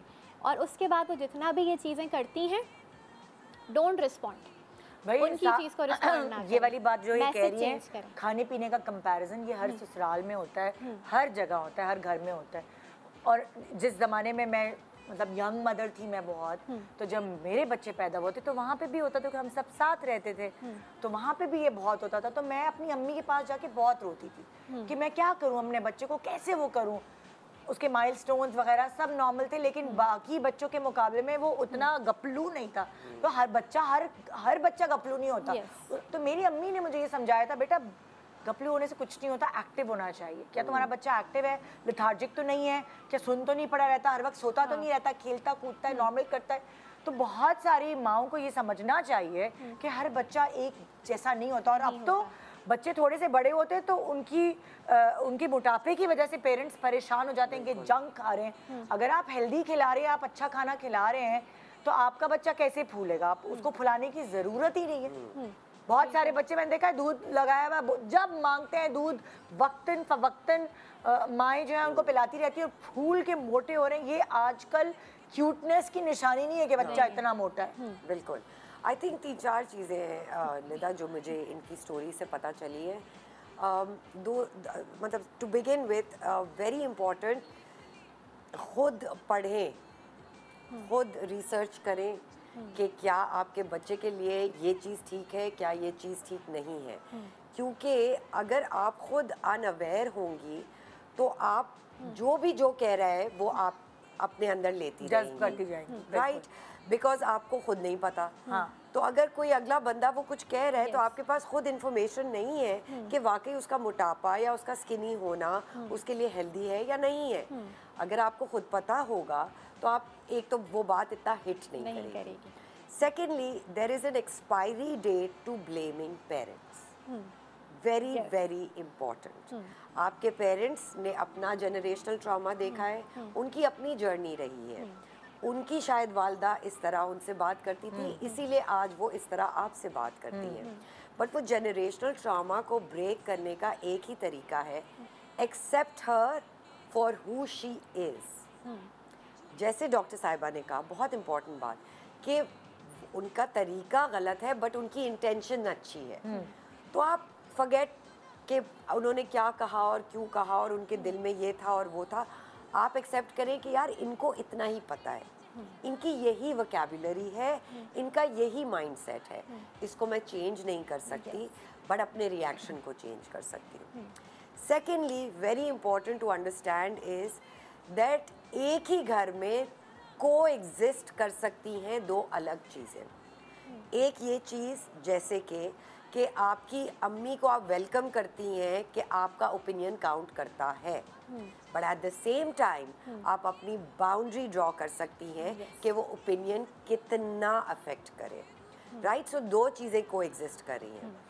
एक और चीज़ को एग्जिस्ट कर सकती है, वो है लव, और वो है do not appeal to other people. It's okay, आपको प्यार मिल रहा है, आपको एक तरफ से अपनी माँ से अटेंशन मिल रही है, but at the same time वो अटेंशन और वो प्यार टॉक्सिक हो सकता है। तो ये भी को एग्जिस्ट कर रही है एक ही घर में चीज़ें।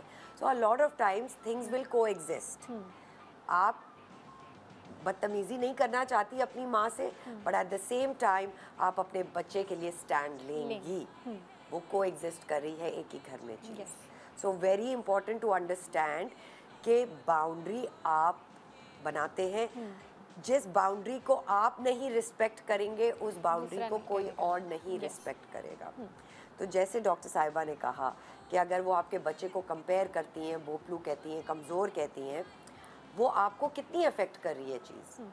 आप अगर उसको अफेक्ट ही नहीं करने देंगी, आप वेल अवेयर होंगी, आपको पता होगा ये टॉक्सिक इन्वायरमेंट है, ये टॉक्सिक कमेंट है, तो आपको पता होगा ये टॉक्सिक है, it's okay, let it go, let it go. और बच्चे तक ना पहुँचे, आप उस मैसेज को चेंज कर दें। बिल्कुल। बच्चा आपकी बात को लेगा, आप उसकी माँ हैं, आप उसकी नानी उसकी माँ नहीं है। आपने वो मैसेज चेंज कर दिया कि नहीं, मेरा बच्चा तो बहुत हैंडसम है, मेरा बच्चा तो बहुत स्मार्ट है और हेल्दी है, एक्टिव है। और एक और आई डोंट नो, मैं ये बुज़ुर्गों को कुछ इस तरह कहना नहीं चाहती, लेकिन बुज़ुर्ग जब बेड रिडन हो जाते हैं, उनको बहुत सारी बीमारियां हो जाती हैं, तो वो चिड़चिड़े हो जाते हैं, और उस चिड़चिड़ाहट की वजह से वो थोड़े से ना फीलिंग्स बच्चों की ज़्यादा सिनिकल हो जाते हैं थोड़ा कर। तो हमें ये सोचना चाहिए कि ये अगर इनकी जगह हम हो और हम बीमार हो तो हम कितने चिड़चिड़े होते हैं। तो वो चिड़चिड़ाहट में ना बहुत सारी ऐसी वोकैबुलरी यूज़ कर लेते हैं जो उन्हें नहीं करनी चाहिए। हमारे घर में भी जब बुज़ुर्ग, अब तो दोनों हयात नहीं है, ना मेरी सास ना मेरी अम्मी, जब वो हयात थी तो बहुत दफ़ा वो कुछ ऐसी बातें कह जाती थी कि हम कहते थे ये क्या इन्होंने कह दिया, मगर क्योंकि उनकी तबीयत, उनकी उम्र, उनकी बीमारियां, उन्होंने इतना घेरा हुआ था उनको कि उस वक्त उनकी बातों को हमें दिल पे नहीं लेना चाहिए था। तो आप भी ऐसे ही करें। बिल्कुल, अपनी बाउंड्रीज ड्रॉ करना बहुत ज़रूरी है और उस बाउंड्री को खुद रिस्पेक्ट करना बहुत ज़रूरी है। एक ज़माना होता है जब हमारे पेरेंट्स यंग होते हैं, हम उनको ही देख रहे होते हैं, उन्होंने जो भी उनकी वैलिडेशन के लिए हम जी रहे होते हैं, फिर आहिस्ता आहिस्ता हमें उनसे थोड़ा सा ज़्यादा आने लगता है, हम ज़्यादा पढ़े लिखे हो जाते हैं, हम ज़्यादा दुनिया देख लेते हैं, फिर आहिस्ता आहिस्ता जब वो एक सर्टेन एज पे आ जाते हैं तो वही वाली बात फिर आपको फिल्टर करना पड़ेगा कि आपकी क्या चीज़ उनको उनसे लेनी है और क्या चीज़ उनसे नहीं लेनी। इसीलिए सरवत ने कहा कि आपको खुद को पता होना चीज़ों का ज़रूरी है, वरना आपको मशवरे देने वाली बहुत आएंगी, आपकी खाला, पुप्पो, चाची, ये कर लो बच्चे के साथ, तुमने ऐसा नहीं किया, तुमने वैसा नहीं किया। जब आपको खुद पता होगा तो आप इतनी कॉन्फिडेंट होंगी कि आप एक कान से सुनेंगी और दूसरे कान से निकाल देंगी। निदा, जैसे अब मेरे दोनों बेटे रोहान और Aris, till they were I would say 6 years old, वो दोनों गुपलू थे और वो जल्दी चलने भी लग गए थे, उनके सारे हर्डल्स सही टाइम पे उनके क्रॉस हो रहे थे। एला नूर जब पैदा हुई तो वो क्रॉल नहीं कर रही थी till she was 1 year old। अभी like she is 15 months old और 1 महीने पहले उन्होंने डायरेक्ट चलना स्टार्ट किया, right? She never crawled.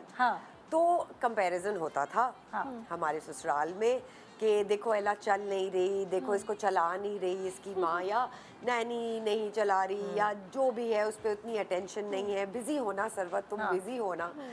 But वो मुझे क्यों नहीं अफेक्ट किया? क्योंकि मैं पढ़ी हुई थी कि हर बच्चे की एक अलग ग्रोथ चार्ट है जो वो खुद अपने साथ लेकर आया है। तो इवन हैविंग 2 kids, अगर मुझे ये बात नहीं पता होती कि हर बच्चे की एक अलग उसकी कैपेसिटी है ऑफ ग्रोथ, मैं इस बात को फील करती कि वाकई मेरे 2 बेटे तो बिल्कुल सही है, मुझे इसको फिजियोथेरेपी पे लेके जाना चाहिए, चलो आओ इसको डॉक्टर के पास लेके चले। But because I was well read and I was well informed, I did not take it to heart. मुझे हुआ हाँ अभी इनको नहीं पता, जब वो चलेगी तो फिर ये लोग वाह वाह करेंगे, और ऐसे ही हुआ। जब वो चली तो भाई वाह वाह, ये तो डायरेक्ट चली है, देखो हमारी शहजादी। सो इट्स वेरी इंपॉर्टेंट कि माँ वेल रेड हो। अब तो हर चीज यार, चैट जीपीटी, अगर आपकी एजुकेशन इतनी नहीं है तो गूगल खोलें, चैट जीपीटी, ये सब खोलें और इससे पता चल जाता है। जब मैं माँ बनी थी मुझे कुछ नहीं पता था चीज़ों का, मगर जो मेरी तीसरी बहन है जो बहुत टेक्नो है, जब वो माँ बन रही थी तो वो आधी डॉक्टर थी, उसने अपनी डिलीवरी से पहले सब चीज़ें पढ़ के रखी हुई थी। तो मैं जितनी डरी हुई माँ थी उस एज में और बिल्कुल अनअवेयर, वो बिल्कुल नहीं थी, क्योंकि उसने कहा मैं तो आधी डॉक्टर हूँ, मुझे तो पता है क्या होने क्या। बिल्कुल बिल्कुल। और बहुत ज़रूरी है कि एक तो वो होता है ना कि आप बहुत ज़्यादा भी पढ़ लें तो भी मसला है। यस, सो वो बैलेंस रखना बहुत ज़रूरी है। एक छोटा सा ब्रेक ले रहे हैं, ब्रेक के बाद देखते रहिए गुड मॉर्निंग पाकिस्तान।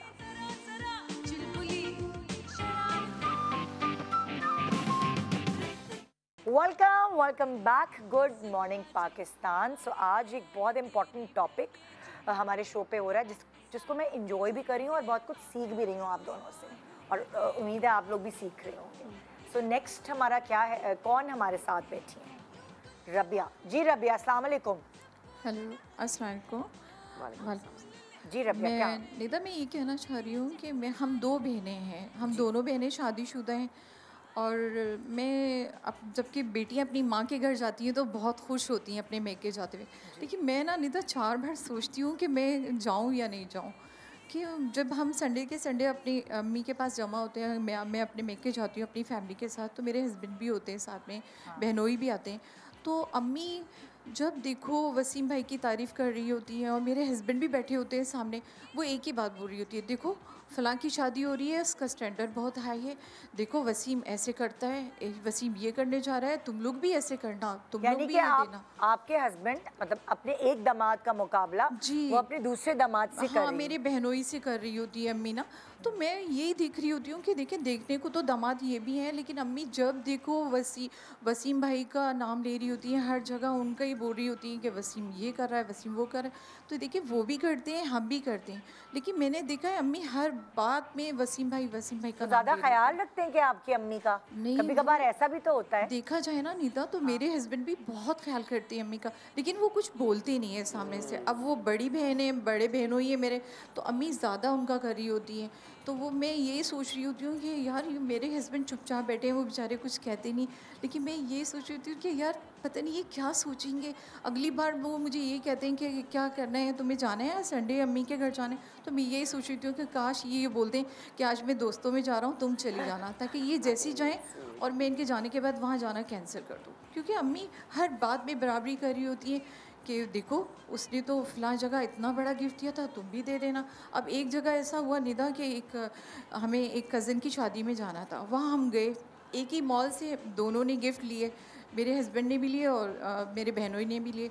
अब उनका बॉक्स बड़ा था, मेरे हस्बैंड ने टी सेट लिया। बाद में वो जो अम्मी से मुलाकात हुई कज़न की, तो अम्मी ने पूछा हाँ मेरे कैसे गिफ्ट कैसे लगे, तो उन्होंने हमारे गिफ्ट की तारीफ़ की, बोला टी सेट बहुत अच्छा था। तो बोला मेरे बड़े बहन वसीम ने भी तो दिया था, बोला हाँ हाँ उनका भी अच्छा था, वो एक बाउल था बहुत फैंसी सा, वो भी मुझे बहुत अच्छा लगा। लेकिन उन्होंने हमारे गिफ्ट की ज़्यादा तारीफ़ की, लेकिन अम्मी ने उस पर भी हमें अप्रिशिएट नहीं किया। वो तो बस हर वक्त वसीम भाई वसीम भाई वसीम भाई। तो मैं निदा, मैं माँ हैं, अब मैं उनको कुछ कह नहीं सकती, लेकिन उन्हें सोचना चाहिए कि उनको वो भी दामाद हैं और ये भी दामाद हैं। माँ को तो बंदा सब कुछ ही कह सकता है, आप कह दें उनको। क्यों, क्या पर्दा माँ से? माँ से तो मतलब लाइक नखरे करके बच्चियाँ सब कुछ ही कह देती हैं। जी निदा, मैं अम्मी को कितनी बार प्यार से बोल चुकी हूँ, अम्मी थोड़ा ख्याल करे करें, क्योंकि माँ कॉन्शियस भी बहुत होती हैं, स्पेशली दामादों को लेकर। जी जी, सईद उनसे कुछ कहते नहीं है, लेकिन वो बेचारे खामोश हो जाते हैं, लेकिन कहीं तो वो फील करते होंगे ना कि देखो मेरी सास मुझे किस तरह कहती हैं और एक बार भी मेरी तारीफ़ नहीं करती, लेकिन बेचारे फिर भी कभी उन्होंने मुझे एहसास नहीं दिलाया इस बात का। हो सकता है आप ज़्यादा फील कर रही हूँ, पता है ना? अच्छा, इसमें ना अगर मैं थोड़ा सा एक दो चीज़ें मैं कहूँगी कि भाई देखें, एक ये हमारे यहाँ अच्छा ये आता है एक थोड़ा सा रिलीजियस और मोरालिटी उसकी तरफ से ये कॉन्सेप्ट कि भाई आप किसी के लिए अच्छा कर रहे हैं तो दिखावा ना करें और अल्लाह के लिए किया करें अच्छाई। अच्छा, अल्लाह ने इंसान की फितरत में डाला है कि उसे तारीफ़ चाहिए होती है। अब आप इतना जो है छुपा के अगर किसी के लिए करेंगे तो अल्लाह की तरफ से तो आपको रिवॉर्ड चले मिलेगा। आपको इंसानों से तारीफ़ अगर चाहिए तो आपको हाईलाइट करना पड़ेगा, बताना पड़ेगा कि हमने ये किया है। ये जो कंपैरिजन हो रहा है ना, हो सकता है कि वो जो इनके बहनोई हैं उनका बहुत ज़्यादा बताया जाता हो कि देखिए अम्मी, उन्होंने, हो सकता है इनकी बहन बताती हो कि देखिए उन्होंने ये किया, उन्होंने ये किया, वो आपका ऐसे पूछ रहे थे। आप अम्मी को समझाना छोड़ दें, आप अपनी अम्मी के सामने अपने हस्बैंड की तारीफ़ें करना शुरू कर दें कि देखिए आपका इतना पूछ रहे थे, अम्मी को अच्छी क्या लगती है बात, ये लगती है कि उनकी बेटी का ख्याल करते हैं।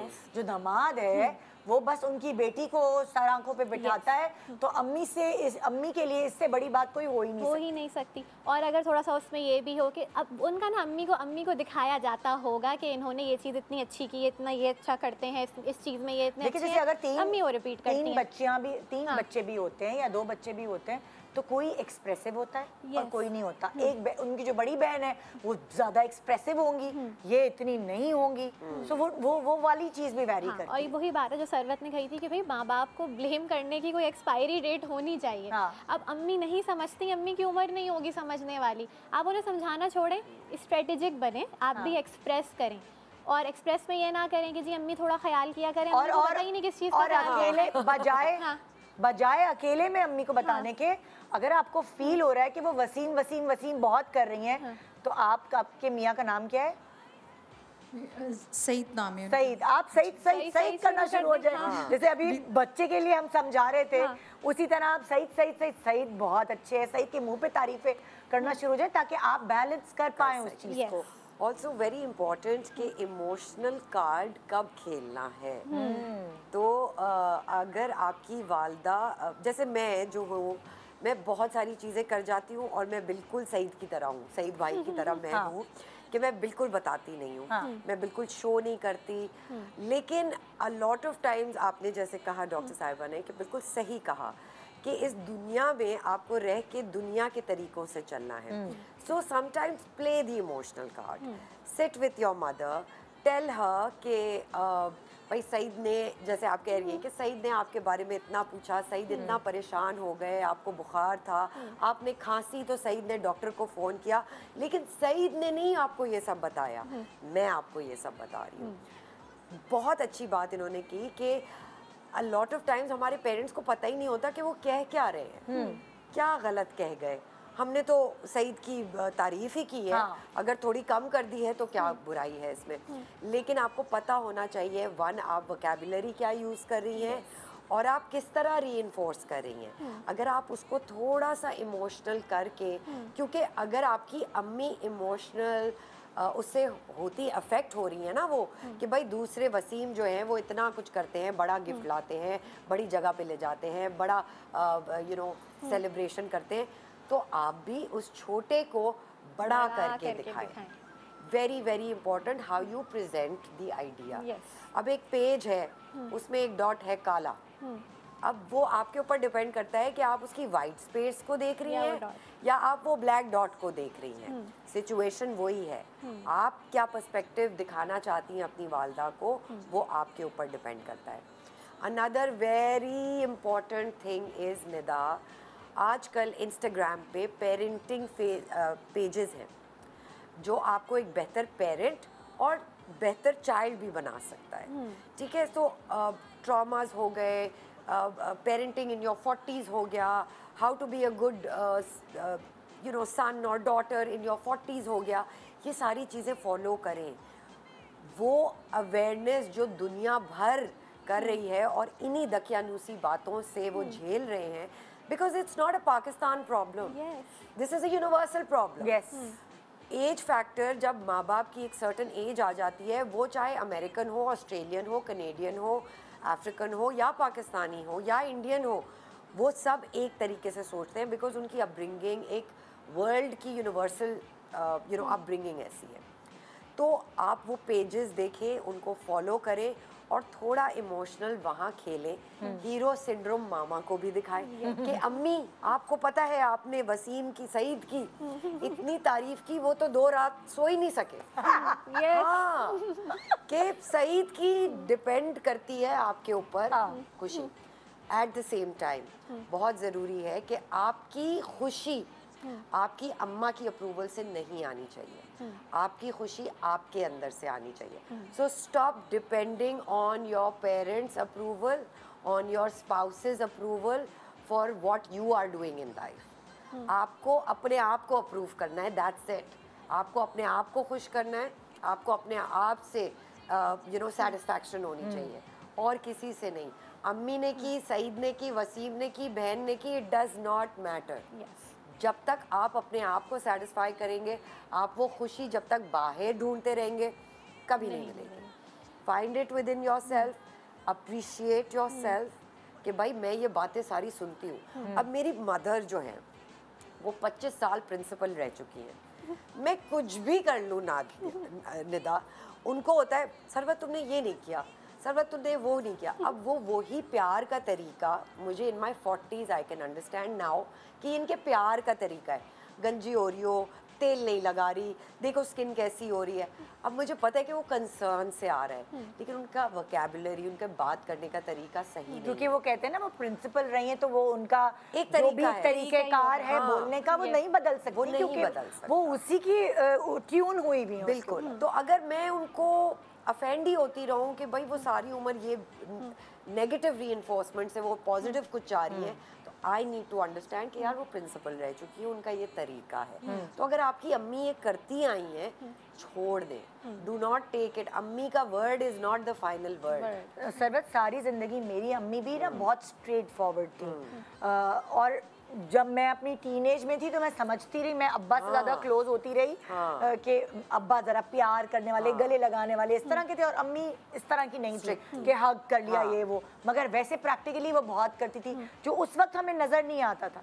वो हमें बाद में समझ आया जब हम खुद माँ बने कि इन्होंने तो बहुत किया हमारे लिए, सिर्फ ये वो कहते हैं थप्पड़े लगाना या वो प्यार करना, उनका वो तरीकेकार नहीं था। उनके प्यार का तरीका अलग था। तो हर इंसान जो आपके इर्द गिर्द है उसके प्यार करने का तरीका अलग है। जैसे फॉर एग्जाम्पल मेरा हस्बैंड भी है, मैं उससे एक दफ़ा शिकवा किया कि तुम इस तरह नहीं करते, इस तरह नहीं करते, तो कहने लगा मेरे प्यार का तरीका अलग है। मैं सुबह के वक्त काम पे नहीं जाता, तुम सुबह के वक्त काम पे जाती हो और मैं तुम्हें मिस करता हूँ सुबह, तो ये मैं जो तुम मेरा टाइम जो मैं चाहता हूँ कि तुम मेरे साथ हो, वो तुम अपने काम पे होती हो। तो ये मेरे प्यार का तरीका है कि मैंने तुम्हें अपना टाइम दे दिया बस। Very important and also very important is to pick your battles. Yes, हर बात अम्मी की कही हुई आप दिल पे नहीं ले सकते। बिल्कुल। कोई मेजर ऐसी चीज़ हो जो आपको बहुत फील हो कि ये आपके ब्लड में जाके आपके आगे आने वाले दिनों में वो रिफ्लेक्ट करेगी, उस पे आप बैटल ज़रूर करें। लेकिन अम्मी रोज़मर्रा की ज़िंदगी में नेगेटिव कॉनोटेशंस हैं, उनका तरीका ये है, अंडरस्टैंड कि ये उन्हीं का तरीका है और ये उससे बेहतर वो कर नहीं सकते। और हम अम्मियों को इस एज में बदल नहीं बदल सकते। उनकी आदतें, उनकी फितरत सब पक्की हो चुकी है, हम नहीं बदल सकते। वही वाली बात है ना, यंग एज में आप बच्चे को जिस तरह डालेंगे वो उस तरह हो जाएगा, मगर फिर एक सर्टेन एज बाद आप मुश्किल हो जाता है बदलना। और थेरेपी ले, मैं तो ये कहूँगी, मैं भी आजकल यही सबको मैं पिछले 3.5 साल से थेरेपी ले रही हूँ निदा, और मेरे अपने अंदर जो ग्रोथ हुई है, I mean for me to understand मेरे अपने जनरेशनल ट्रॉमास क्या हैं, मेरे चाइल्डहुड ट्रॉमास क्या हैं। अ लॉट ऑफ टाइम्स मैं फहाद पे रखती थी कि भाई फहाद से मिलेगी मुझे हर खुशी। भाई क्यों मिलेगी फहाद से हर खुशी? आपकी खुशी आप खुद ढूंढें, आप रीड करें, आप अपने लिए टाइम लें, आप अपने ऊपर मेहनत करें, आप अपने ऊपर भी तो प्यार तवज्जो और वो करें। आप as an actor I feel कि हम सिर्फ 24 घंटे एक्टिंग कर रहे होते हैं। उनसे अप्रूवल चाहिए, निदा का अप्रूवल चाहिए, डॉक्टर साहब का, नेबर का अप्रूवल, ससुराल का, क्यों चाहिए भाई? अच्छा, एक और बहुत इंपॉर्टेंट चीज़ जो सरवत, जैसे तुम कह रही हो थेरेपी की, हमारी औरतों को ये नहीं पता कि किस लेवल पे आके थेरेपी लेना शुरू करें। क्या ज़रा सी नाखुश हैं तो थेरेपी लें, या बहुत नाखुश हैं, वो पैमाना नहीं पता कि अब मुझे लगता है मुझे थेरेपी की ज़रूरत। मुझे लगता है निदा, जब आपको अपने होने का एहसास होना, तब आपको थेरेपी लेनी चाहिए। मैं भी कुछ हूँ। यस, ठीक है। अब मैं भी कुछ हूँ मतलब होने का, आपकी मेरी एग्जिस्टेंस है, आपकी एग्जिस्टेंस है, आप कोई हैं, आप इंसान हैं। आप क्या सिर्फ बेटी हैं, बहू हैं, बीवी हैं, बहन है? आप भी तो कुछ हैं, आप इंसान हैं। तो जैसे ही आपको ये फीलिंग आए कि यार मैं भी कुछ हूँ, आप थेरेपी ज़रूर लें, क्योंकि थेरेपी से आपकी अपनी चीजें बहुत सारी रिजॉल्व होती हैं। और क्या कोई नुकसान थोड़ी हो रहा है, कोई दवाई थोड़ी खा रही है कि जिसका कोई साइड इफेक्ट हो जाएगा। कुछ ना कुछ बेहतर ही होगा, बदतर तो नहीं हो सकता। लेकिन अगर गलत थेरेपिस्ट के पास चले गए फिर? So Nida, it took me 4 therapist to find my therapist. आपको वो थेरेपिस्ट तब क्लिक करेगा जब वो सवाल आपसे सही करेगा। वरना बहुत सारे थेरेपिस्ट होते हैं, आप सोफे पे बैठे, आप अपनी कथा सुना रहे हैं और वो कर रहे हैं, नोट्स लिख रहे हैं, मगर they have nothing to ask you. Therapist वो अच्छा है जो आपसे सही सवाल करे। तो ये आम औरत कैसे समझेगी? ये आम औरत 3 दफा गलत थेरेपिस्ट के पास जाने से समझेगी। यू नो, आप बहुत दफा रिश्ते जब आप अपने कर रहे होते हैं तो भाई एक रिश्ता नहीं समझ आया, तभी आप दूसरे पे मूव ऑन करते हैं। वो रिश्ता नहीं समझ आया तभी तो रिश्ते करना छोड़ तो नहीं देते ना, नहीं चक्कर में। और क्या, आप बेहतर थेरेपिस्ट ढूंढे। थेरेपिस्ट बहुत है, अमेजिंग थेरेपिस्ट हैं पाकिस्तान में। और मैं आपको बताऊं, ये एशियन प्रॉब्लम्स हैं। जो पाकिस्तानी बाहर रहते हैं अमेरिका में, उनको थेरेपिस्ट ढूंढने में कितनी प्रॉब्लम होती होगी, बिकॉज अंग्रेज थेरेपिस्ट हमारे सोसाइटल प्रेशर नहीं समझते। बिल्कुल बिल्कुल। तो मेरे जितने भी कजन्स हैं वो सारे पाकिस्तानी ऑनलाइन थेरेपिस्ट ढूंढते हैं। तो हम तो कितने खुशकिस्मत हैं कि हमारे पास अपनी सोसाइटी में थेरेपिस्ट हैं। बिल्कुल। तो प्लीज उनको सीख थेरेपिस्ट, सीख थेरेपी। जिंदगी में बहुत सारी चीजें बेहतर हो सकती हैं, फिर वो साल गुजर जाएंगे ना, आपकी जिंदगी का टाइम गुजर जाएगा, वो वक्त नहीं आता। हाँ, फिर वो वक्त वापस नहीं आएगा। वो रिलेशनशिप वैसे नहीं रहेंगे, वो चीज़ खराब होते होते होते और खराब हो जाएगी। यू नो, अब क्या होता है, फहद को कहीं जाना होता है और मुझे नहीं जाना होता ना। It took me 3 years of therapy to से नहीं फहद मेरा मूड नहीं है, आप चले जाएं। तो अब मुझे कहीं कहीं फहद अकेले भी नजर आते हैं। तो ये पहले मुझे होता नहीं, अकेले क्यों जाएं, नहीं बहुत सारी लड़कियां होंगी, नहीं ये होगा वो होगा। यार क्या हो जाएगा, हाँ. कुछ नहीं होगा, तुम्हारा पीस ऑफ माइंड, मेरा नेटफ्लिक्स टाइम या मेरा zone out time is more important then his attention on other women or other women's attention on him. भाई वो जाने उनका अटेंशन दाने, मेरी तो हेडेक ही नहीं। मैं इसमें सेम वो कहूंगी कि अब जाके मुझे भी हो गया, पहले मुझे होता था ये वो मैं कहती हूँ कोई बात नहीं, ना मुझे फोन चेक करना, ना मुझे कुछ करना, मुझे अपना वो चाहिए, जो होना है हो। और पता है इससे क्या होता है, और एक्चुअली कुछ नहीं होता। हाँ। जब आप सोचते हैं ना, जो मैनिफेस्ट करते हैं वो हो जाता है, लेकिन आप जो कहते हैं हुश तो नहीं होता। आप खुद कंफर्टेबल होते हैं ना, you are at your peace, तो आप सोर्स ऑफ पीस होते हैं अपने स्पाउस के लिए।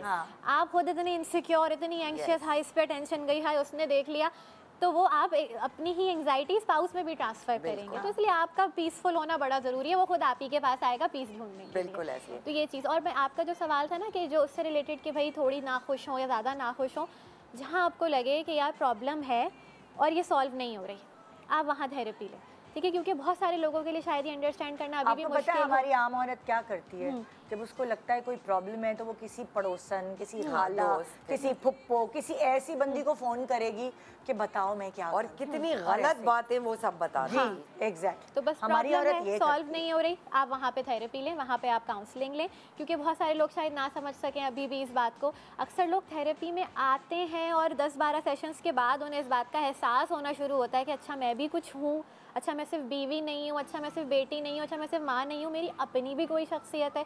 Same for the man as well, ठीक है? उनकी अलग तरह की स्ट्रगल्स होती हैं। तो भाई एक क्राइटेरिया ये है, प्रॉब्लम्स हैं नहीं सॉल्व हो रही, सैडनेस हर वक्त रहती है, नहीं जाती, चिड़चिड़ापन रहता है, नहीं जाता, नींद नहीं आ रही, थेरेपी ले। एक छोटे से ब्रेक ले रहे हैं, अभी तो हम थेरेपी के बारे में बात करेंगे, एक अभी हम छोटा सा ब्रेक ले रहे हैं, फिर मिलते हैं। Good morning.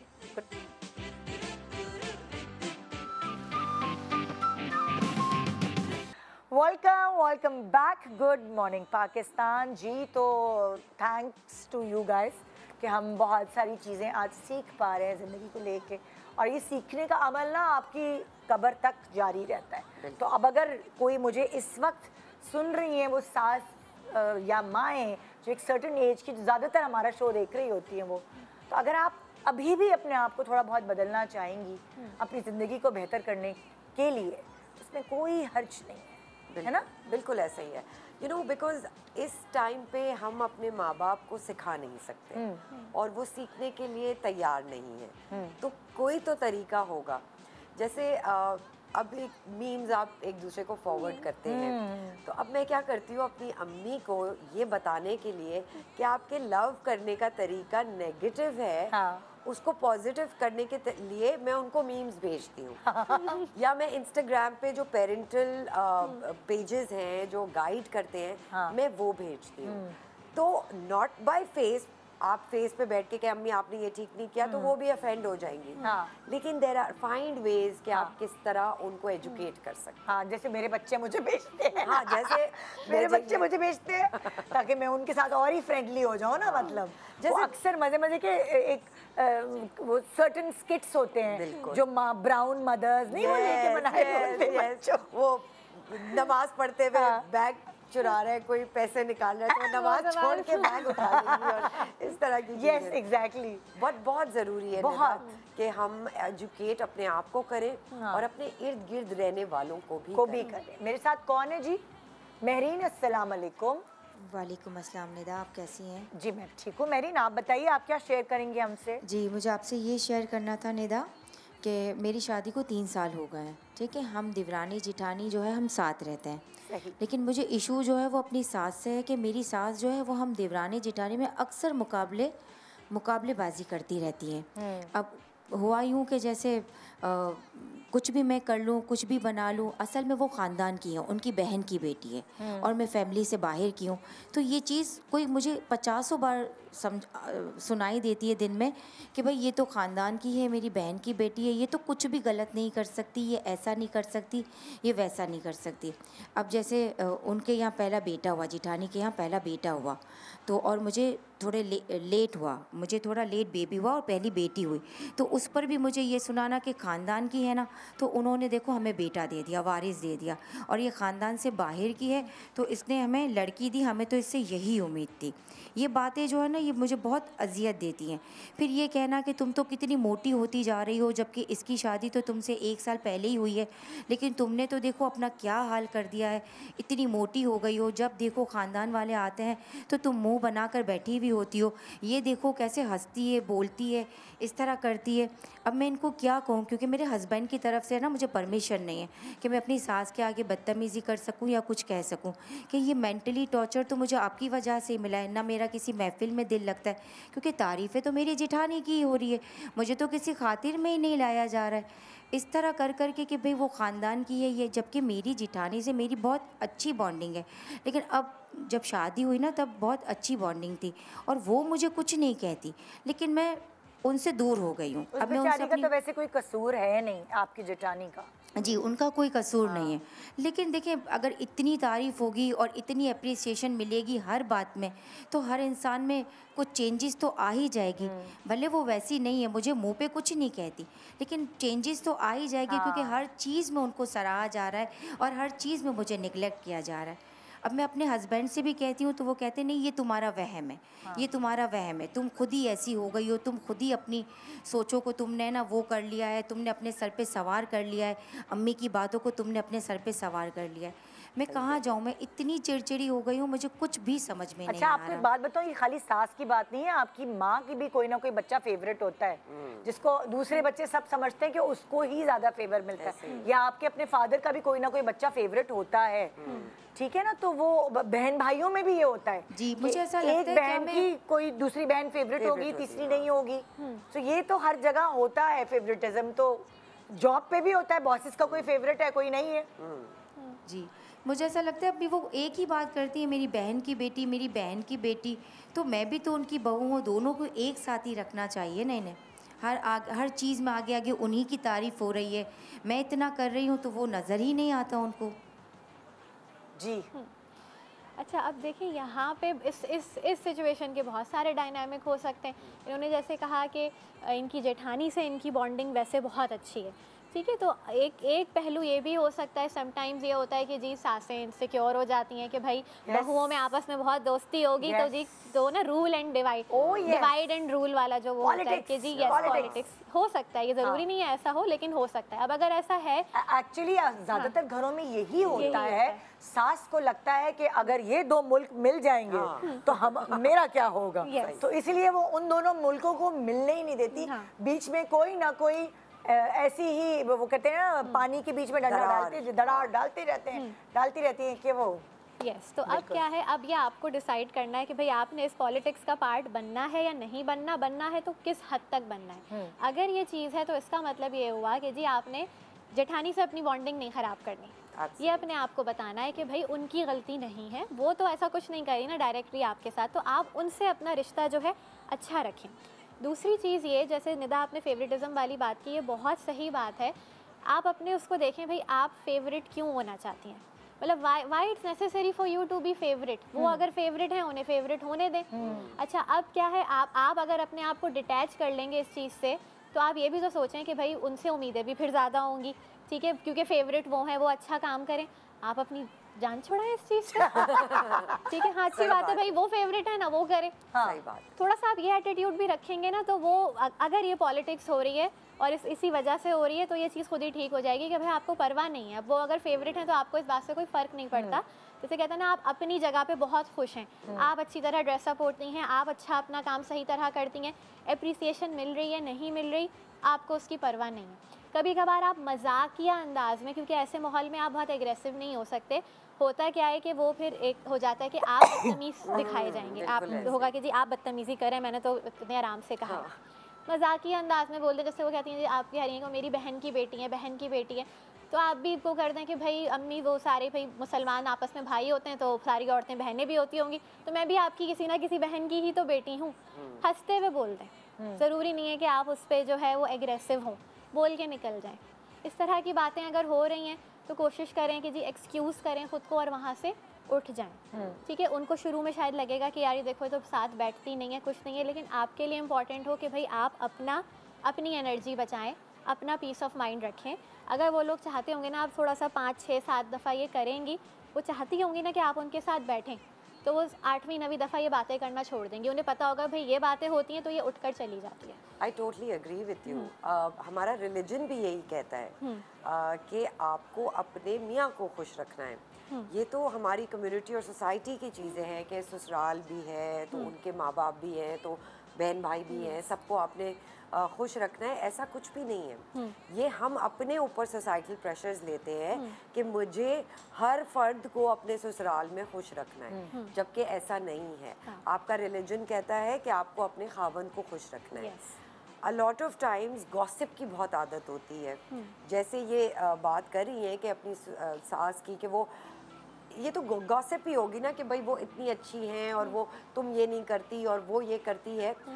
इस्लाम आपको कहता है कि अगर ऐसा टाइम हो जहां आपके ससुराल वाले, आपके पेरेंट्स इन लॉ कोई ऐसी बात करे, आपने बिल्कुल सही 100% बेस्ट एग्जांपल दिया है, that you get up and leave. Your religion allows you कि आप खामोशी इख्तियार करें और आप उस जगह से, उस महफिल से अपने आप को दूर कर लें। तो जब आपका रिलीजन ये कर रहा है, because your focus of this entire marriage should be your spouse. आप अपने मियाँ को खुश रखें, आप अपने बच्चों को खुश रखें। जैसे आपने कहा, कितनी अच्छी बात कही आपने कि अगर उनकी वो फेवरेट है तो आपको उनके अप्रूवल की क्या ज़रूरत है। उनकी वो फेवरेट है और वो फेवरेट शायद सारी उम्र रहेंगी क्योंकि वो उनका ब्लड है। And you will never be able to take that place. You should know what you bring to the table.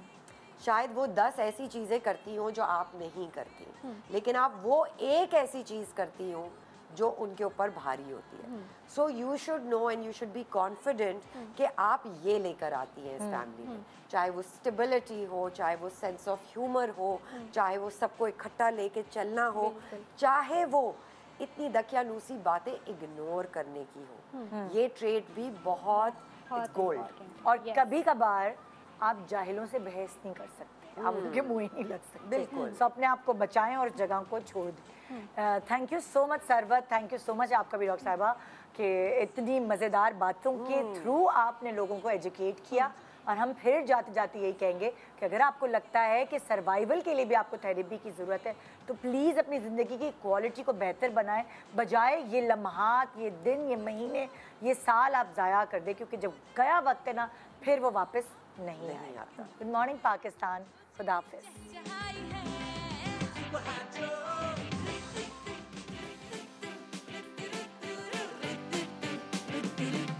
सुबह जो आई है